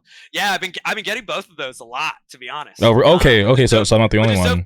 Yeah, which is so funny because I don't really like The Killers. I definitely was a huge Brand New fan for a long time. But Brand New was another band that, you know, was one of my ex's bands and I didn't listen to for a long time. And it like it straight up took me another person to get me over that hump to listen to them again. Okay. And then, you know, post Jesse Lacey stuff, you know, I don't really listen to him as much, but yeah, it is strange because people, to each their own, right? Like, people say, oh, like, well, I can separate the art from the artist, and it's just like, I just don't want to be involved, so I'll just have to take a step back. Yeah, definitely, it's definitely that same way. I will say this one thing because I'm probably one of the only people that was there when this happened. So I do know that Jesse Lacey's one of his favorite bands is Jawbreaker, and I saw Jawbreaker in Brooklyn, and I feel like if Jesse Lacey loves Jawbreaker as much as I love Jawbreaker, he was at that show, and fucking Blake from fucking Jawbreaker said, we don't need any more Jesse Lacey's running around. On stage, he said that, and I cannot imagine your fucking idol telling you that you're a piece of shit. I can't imagine, dude, how that must have felt, because he had to have been at that show, because if, you know, that was one of his favorite bands growing up, is Jawbreaker. Jawbreaker's one of my favorite bands. There's no fucking way I would have missed that show, because it was only like their third show back. You know, nobody knew if they're going to play more shows. There's no way you missed that. And to the thought that he said that and he's in the crowd, I'm like, no fucking way, man. That's insane. Can't imagine how he felt if that actually happened. I imagine he was there and he heard it, but I have to tell somebody, so I'm telling it to the podcast. Y'all can hear it. I would be so bummed. You'd be devastated for sure. No matter what, like, if you know, depending on, I'm not the fucking judge or jury of anybody's life, but if you had done anything in your life and then your idol tells you that you're a piece of shit, I can't imagine how that feels at all. Yeah. Brutal. 100%, because I'm thinking about it now. It's like you know, I've hardcore. I feel like hardcore is a little different, right? Because you know, I feel like everyone's so like accessible, and there's not like real like rock stars, if that makes sense. I feel like just Turnstile now. That's it. Shout out Turnstile. They're on that world tour right now. But yeah, it would be. I'd go home and just be like so bummed out. I would just write another record if it was me. That's what I would have done. I would have just wrote another record. Which is Jesse Lacey. If you're listening, you should write your villain arc record right now. And no one cares. Write your villain arc record. Come back. One last record. Yeah, I feel like they could come back as villains for sure. Yeah, he could come back. I think he could come back as a full. It could go either way. He could go full on, I'm a villain, here's another record, or he could come back like being an apologist and be like, sorry, but here's my last record, and go out. Either way. I mean, he still wrote good music. He's just a terrible person. But he wrote music about him being a terrible person, so I don't know where the line is. Yeah. But was he terrible for the music? Yeah. Right. That's for the listener to decide, right? Yeah, for the listeners to decide. That is crazy. I've only seen Brand New once, if I'm being honest. I think I've seen him twice or 3 times. Yeah. No, I saw him more than that. Mm-hmm. I've probably seen them like 5 times, maybe 6. Yeah, I was working a festival and I didn't even know they were playing, but I'm like, oh, I was like, I get to watch a Brand New, because I was selling merch for like the festival. I forget the name of the festival, but it was like headlined by like Death Cab. Brand New played. I forget who else played. It was like somewhere in San Bernardino, but I just remember I'm like, oh, cool. I was like, because by the time I got into Brand New, when I got into Brand New, like they had just hit MTV, so I was like too young to even go to shows. So that was with like the second record, and then when I was old enough to start going to shows, all I cared about was going to hardcore shows. I didn't really care about anything else. Yeah.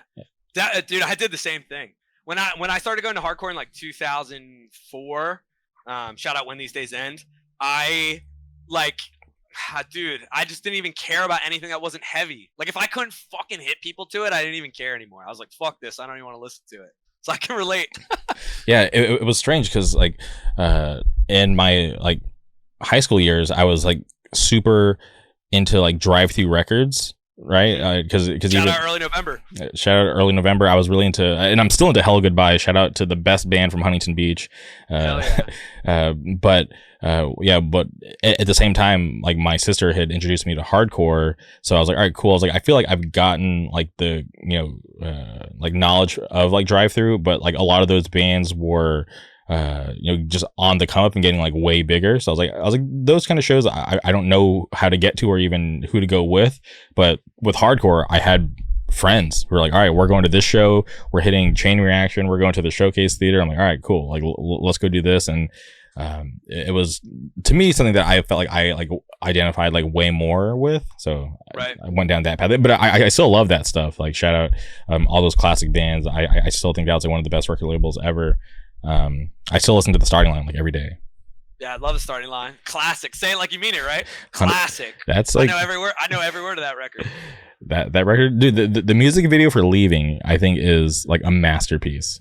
So good. Yeah, so good. Yeah, just that's amazing. Yeah, that scene at the end where he finally finds her right before she gets on the train and hands her like the gift box. She opens it, it's the photo. She thinks it's all sweet, and then when he grabs it and smashes it on the ground, I'm like, that's perfect. Goes so hard.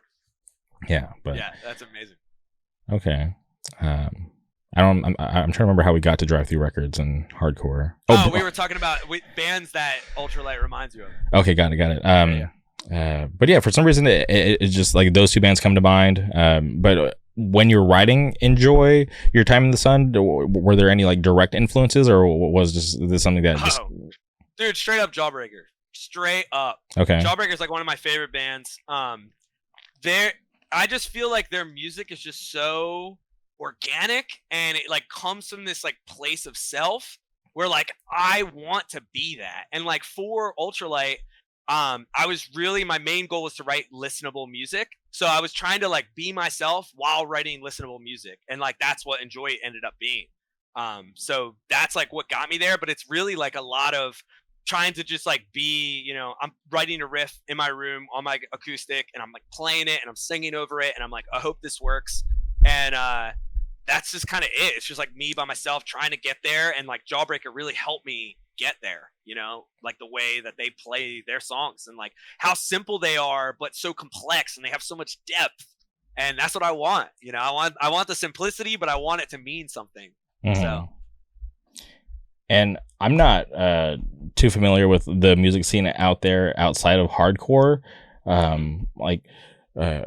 Is there like a healthy enough amount of shows for you guys to thrive out there, or is there any chance you cross over into hardcore? Because the hardcore is one and the same, dude, out this way. Like, and it's probably everywhere. I feel like Ultra-Lite is, a hardcore satellite band. It's like, I wouldn't be in music without hardcore. Hardcore is the reason that I even play music. Like hardcore shows and like all that from back in the day that brought me up to now, and like the community and the scene and everybody that does it.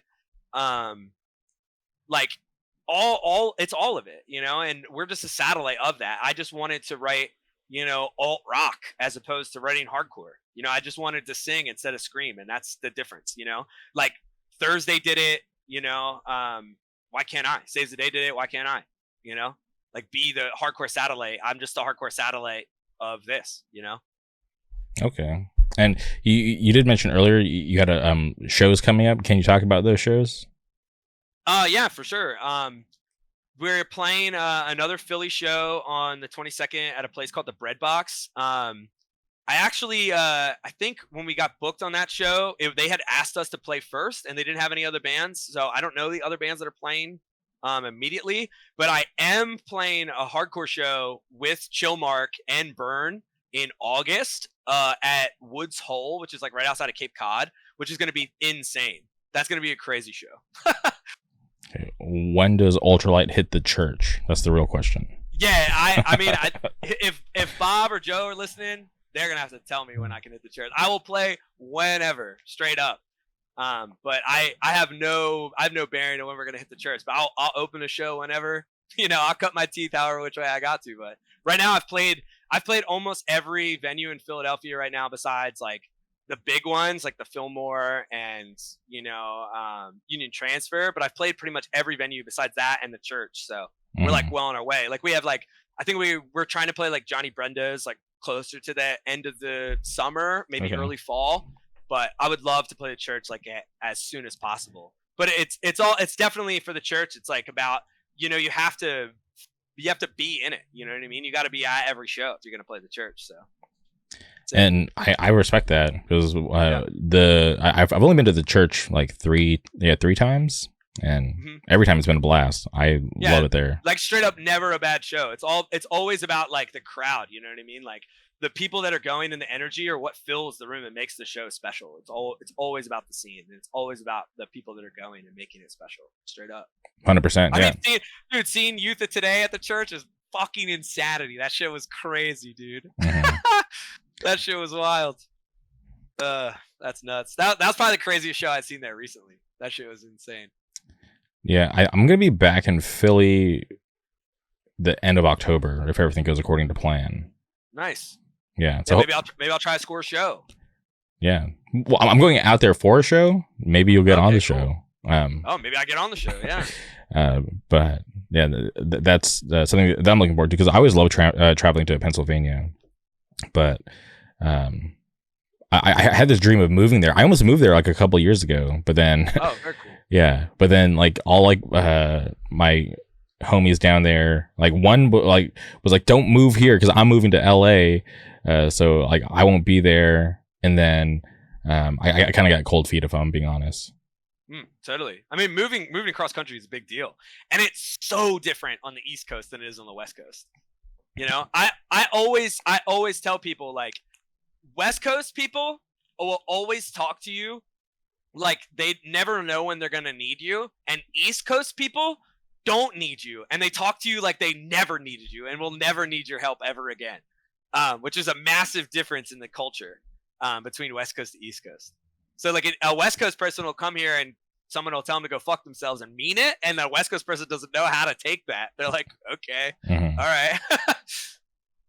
And vice versa. Like you could go, East Coast person goes to West Coast, and if they're just being brutal, like everybody's like, what's up with this guy? Like, why is he so aggro? What the fuck is going on? Yeah, that's funny. But maybe one day I'll get a place, and the dream is to live in Wilkes-Barre, Pennsylvania. Classic. Yeah. Awesome place. Yeah. Awesome scene too. Yeah, might be my favorite place outside of California, if I'm being honest. Wilkes-Barre, really? Yeah, it's strange because you know, being younger and being such a fan of their scene, and then just, you know, through the years just kind of navigating, just doing my thing, and eventually making you know, some real friendships down there. It's a trip because, you know, of all places, I didn't think I would have you know, some good friends down there, you know, people that I could lean on, and you know, a place that I could travel to, and you know, have people take care of me. And so it's something that is wild to me sometimes, like when I step back and think about it. But at the same time, it's just you know, I've just been myself, you know, over the years, and somehow I just you know, forging those friendships. So I was like, I guess maybe this was always meant to be. Yeah, straight up. Shout out Angelo's Pizza. You're an O's, okay? You're an Angelo's guy. Yeah, I'm an Angelo's guy. I love some sweet sauce. See, I'm rocking with Jerry's, if I'm being honest. Yeah, so. Yeah. Most people rock with Jerry's. I totally get it. Yeah, so I have to make this. I have to make the switch. Interesting. Okay, yeah. Angelo's isn't bad. Like I'll eat Angelo's, but if, you know, gun to my head, I'm going to Jerry's. Yeah, I like Angelo's. Okay. But I've been told many a times I gotta make the switch to Jerry's. Yeah. So. Yeah, I once asked how to get a job at Jerry's just so I could, because I just had some weird fantasy. I was like, all right, I'm just gonna shack up in Wilkes-Barre and just not even, like, I don't even care. I'll throw away my corporate job to work at Jerry's and just be a part of the community. But apparently, like, you have to, like, be a part of the family. So like, I was like, damn it. Oh, geez, it's not you marrying in just so you can work there. All right, I got to find them. I'll go in and figure it out. But that's so funny.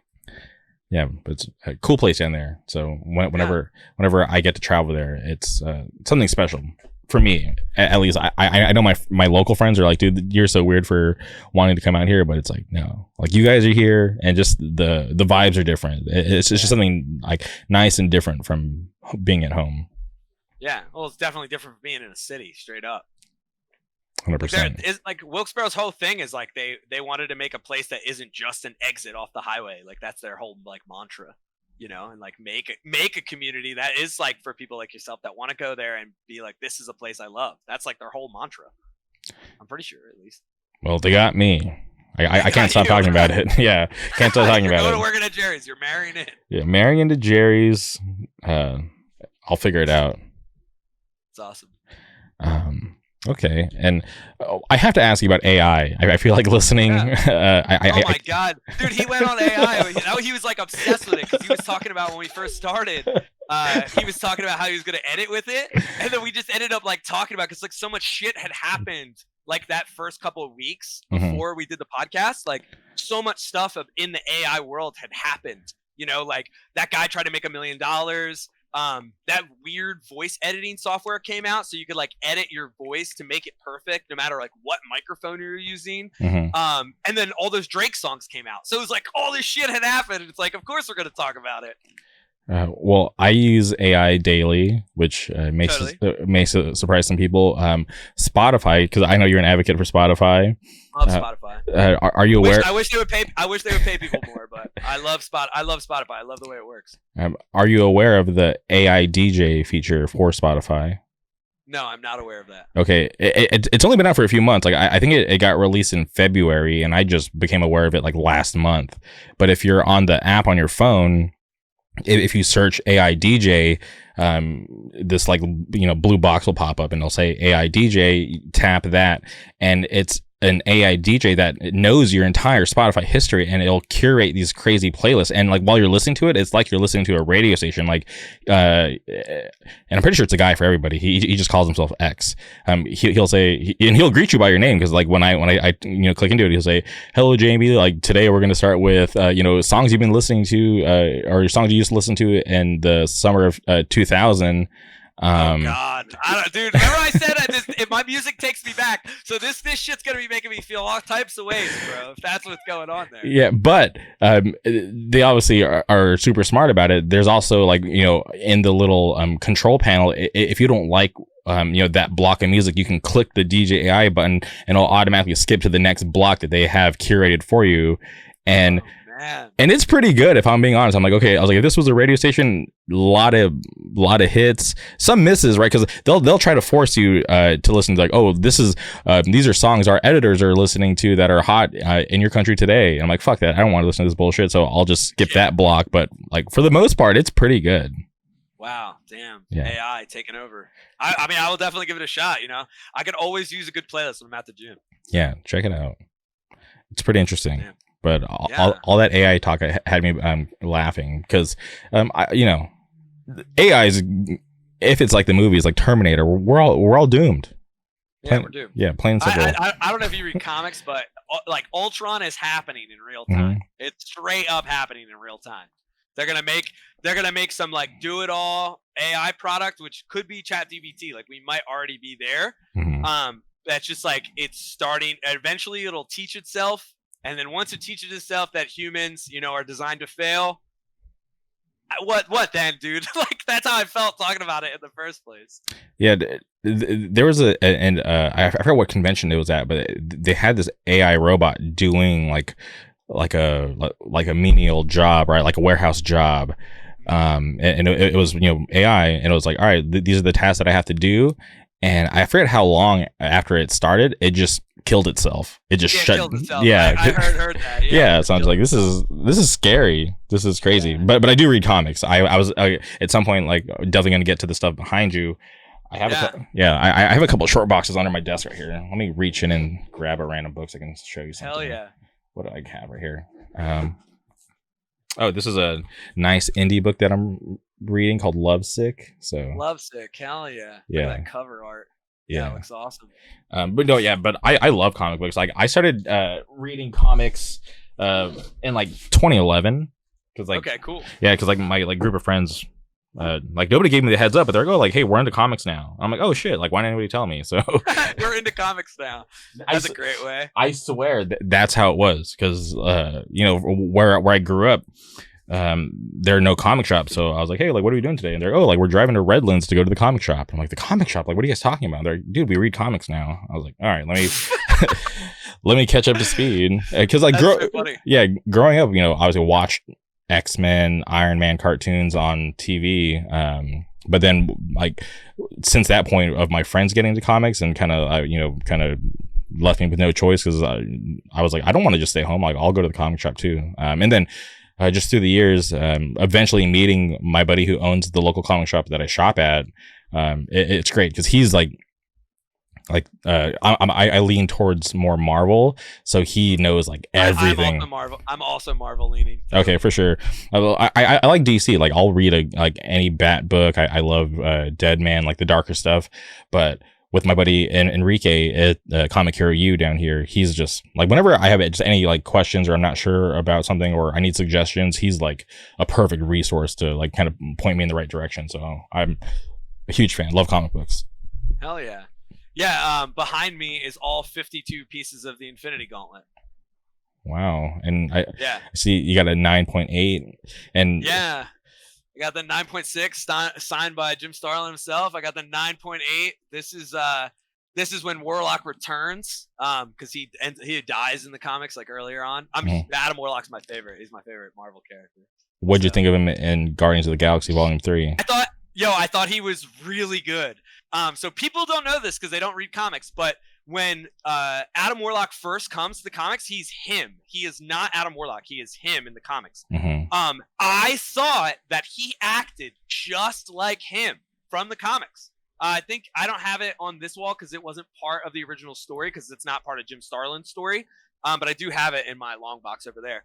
But when he's him, he's a brute. And he just goes around beating the shit out of people. At one point, he's beating up Thor. And Thor's like, bro, what is your problem? Like, why are you fighting me? Like, I don't even know who you are. And, like, Adam Warlock in the movie was exactly like that. He's just like, he's a baby. He's just born. He knows everything about the universe, but it's covered in fog. And he doesn't know how to understand it yet. Because Adam Warlock, for those of you who don't know, Adam Warlock's a demigod, you know? Mm-hmm. And this is his, I don't know what number body he's on, but in this, you know, he goes to the cocoon and fills that body, but he's just a consciousness floating through space. So, but I thought it was portrayed amazing, just like the comics. And people that didn't like it do not read comic books. Straight up, they don't. Okay. And I am curious, there's a couple issues that aren't graded. Is that... Yeah. So grading is expensive and some of these books aren't great. So like this one behind me, I think like the corner of this is fucked up. One of them was when I was putting this whole collection together. I really just, was just buying them and kind of, some of them are graded and then other ones I got graded. So like when I bought this Boys Are Back, this like Mephisto and Thanos, when I bought this, it was just a 9.4. I just bought it. Straight up a 9.4. It was like the first one I saw, but then I got this one is the first appearance of the Infinity Gauntlet itself. It's like the first time Thanos is like wearing the armor that has like the spots for the stones, which is like after Thanos Quest. I got that one and got Jim Starlin to sign it and got it graded. So that's wild. That's cool. Yeah.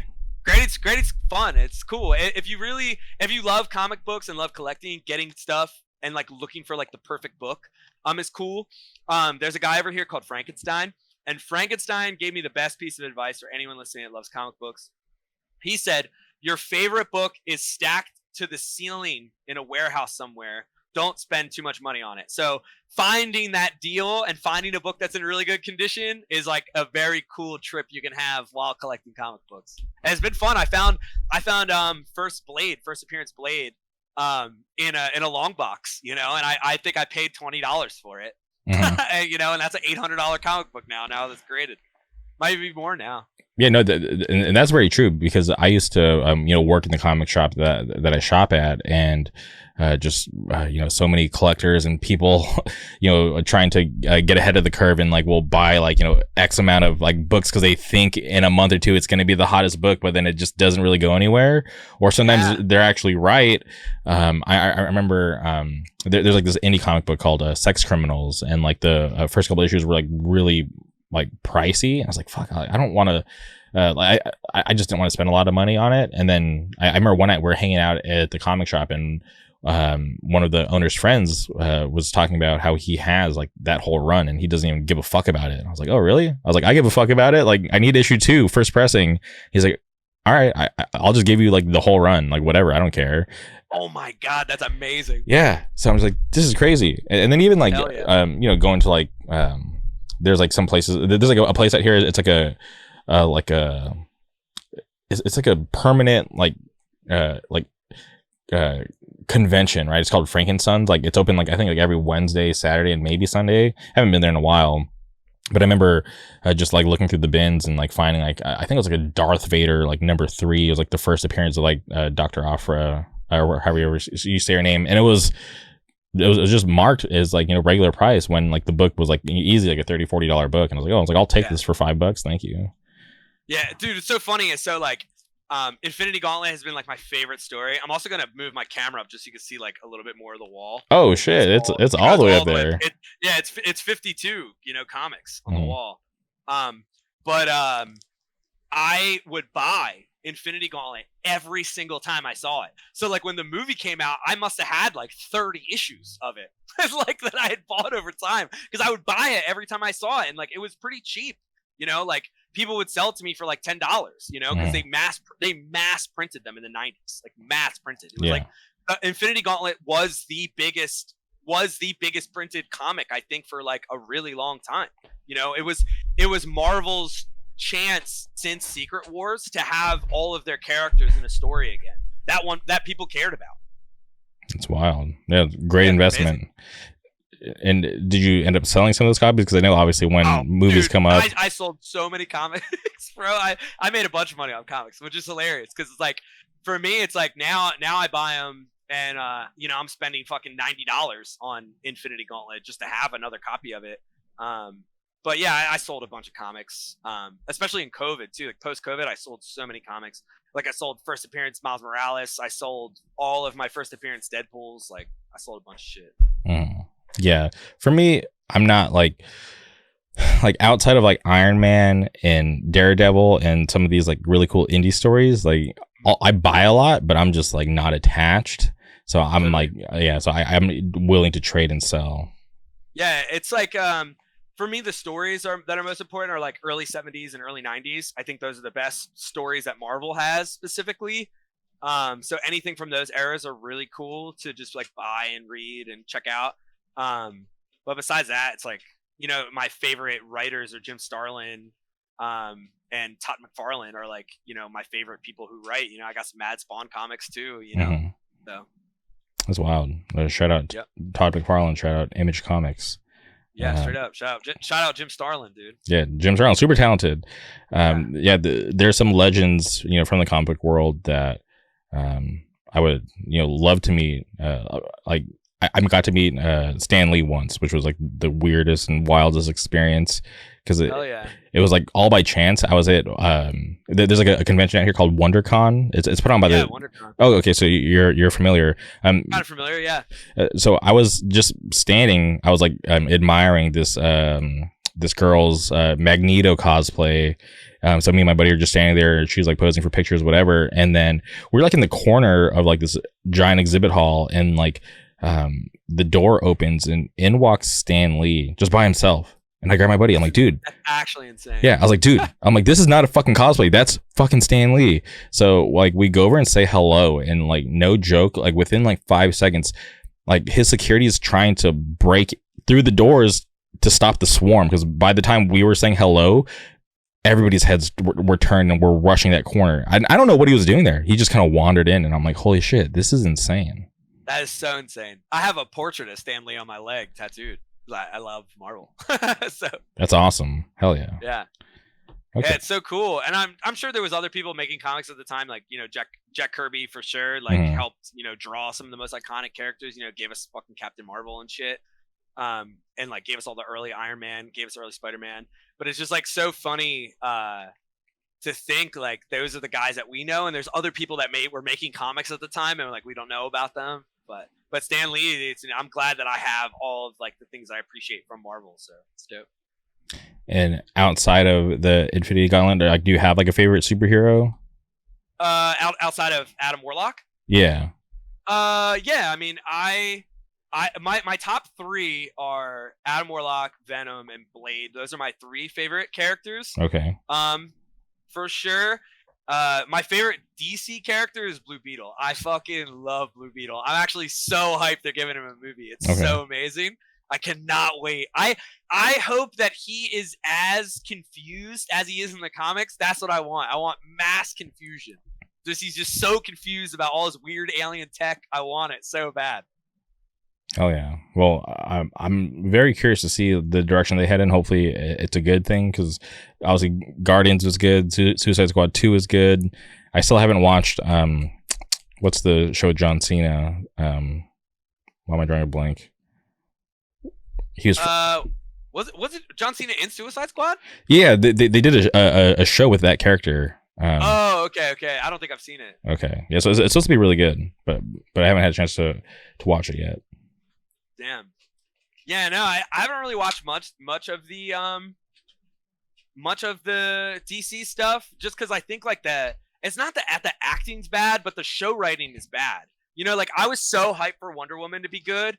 And they just made it like a corny love story. I just wanted to die, man. I wanted the Lord of the Rings moment where she's like, I cannot be killed by a man. And she just like, I'm not a man. And just fucking punches him in the face. Like, they didn't even give that to me. Like, they just did terrible writing. Like, the only way she had strength is like her fucking love interest is like coming to save her. It was just trash. Like, I hated it so much. But while we're talking about comics, I've actually been obsessed with the Doomsday Superman interaction. I don't know why. Like they just reprinted Doomsday's issue for the 30th anniversary of Death of Superman. Mm-hmm.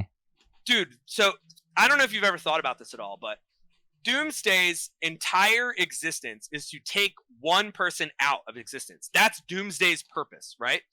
Superman is an unkillable hero. He's unkillable. You cannot beat him. But Doomsday's designed to kill you. So one day Doomsday's going to kill you. So Doomsday comes up, you beat him to death, you know he's going to come back. He comes back, he's stronger this time, he's immune to whatever you killed him with last time, you beat him to death, he's going to come back. The thought that you're an unbeatable guy fighting an unkillable, eventually, Doomsday clock is that whole thing I've been thinking about so much, and they just reprinted the comic for the 30th anniversary. It's so crazy to me. The whole concept is amazing. Great writing. Yeah, I didn't realize it had been that long. Yeah, 30 years. Death of Superman. Makes me feel old. Jeez. Yeah. It made me feel old when I saw it on the wall. I said, "Oh shit," because I had been thinking about that. Like that concept is just so crazy. Like you're an unbeatable guy. You know, you've outlived your entire race of Kryptonians, and then this one dude is going to eventually kill you someday. He will kill you someday. He's gonna get you. Like death comes for us all. You know what I mean? It's so beautiful in that way. It's crazy. I've never really been a big fan of Superman, so maybe I should dive more into that story and figure it out. I would definitely dive into that one specifically because I think it was in 93 when it came out. So it's like the early 90s were like the best parts for comics for me specifically. I think it's like the best, but people were like really pushing the envelope with like what you could do. You know what I mean? Like there was Lethal Protector, like Venom's comic where he's like a superhero. And like the Infinity Gauntlet had come out. They were doing Infinity War, Infinity Crusade, and like fucking DC's like, well, what are we gonna do? What if we kill Superman? All right, let's fucking kill him. Yeah, it's wild. So dope. Yeah, it's crazy. Well, definitely check it out. Sure. Yeah, I will head to the local comic shop this week and pick it up. Yeah, I'm sure it'll probably. They made fucking thousands of copies, so I'm sure you could find one for sure. 100%. I'm trying to think. I'm trying to think if there's anything else. Yeah, we talked about the record. Yeah, please listen. If you're listening to the podcast, please listen to the record. Tell me what you think. Yes, go support Ultra-Lite. Oh, yeah, that was the one thing. Last thing, the name of the band, Ultra-Lite. The way it's spelled. Where does it come from? I don't really know exactly. When I originally named the project, I named the project Second Gear. Mm-hmm. Like, you're driving a car, and Jeff just hated it, like my drummer. So I'm going to probably eventually call a band Second Gear. But yeah, he just hated it so much that I had to come up with another title. So I just like thought of Ultra-Lite and just ran with it. And that was it. And then I did the L-I-T-E because I thought it just looked better than L-I-G-H-T. For sure. Well, I appreciate that answer. I'm a fan of the band, and I hope one day to be able to see you guys live because I think that would be awesome. Yeah, that would be amazing. I think we're gonna try to get out to the West Coast this year at some point. So if I don't see you over here, maybe I can see you over there. All right, maybe we can book something in Orange County. That'd be awesome. Ooh, that would be so awesome for sure. Okay, well, yeah, just let me know. I've retired from booking shows, but somehow I'm booking shows again. Don't ask me how that happened. All right, I won't ask. Yeah. But yeah, we got something special cooking for September. So everybody listening, just keep your eyes and ears out for that. And then if Ultra-Lite makes it out to California, let me know. We'll make it happen. Yeah, absolutely. Jamie, thank you so much for having me. I really appreciate it. This was Yeah. awesome. No, thank you, Dave. I appreciate you. Love the band, and I appreciate your time. Thank you, everybody, for tuning in. We'll be back soon. Goodbye.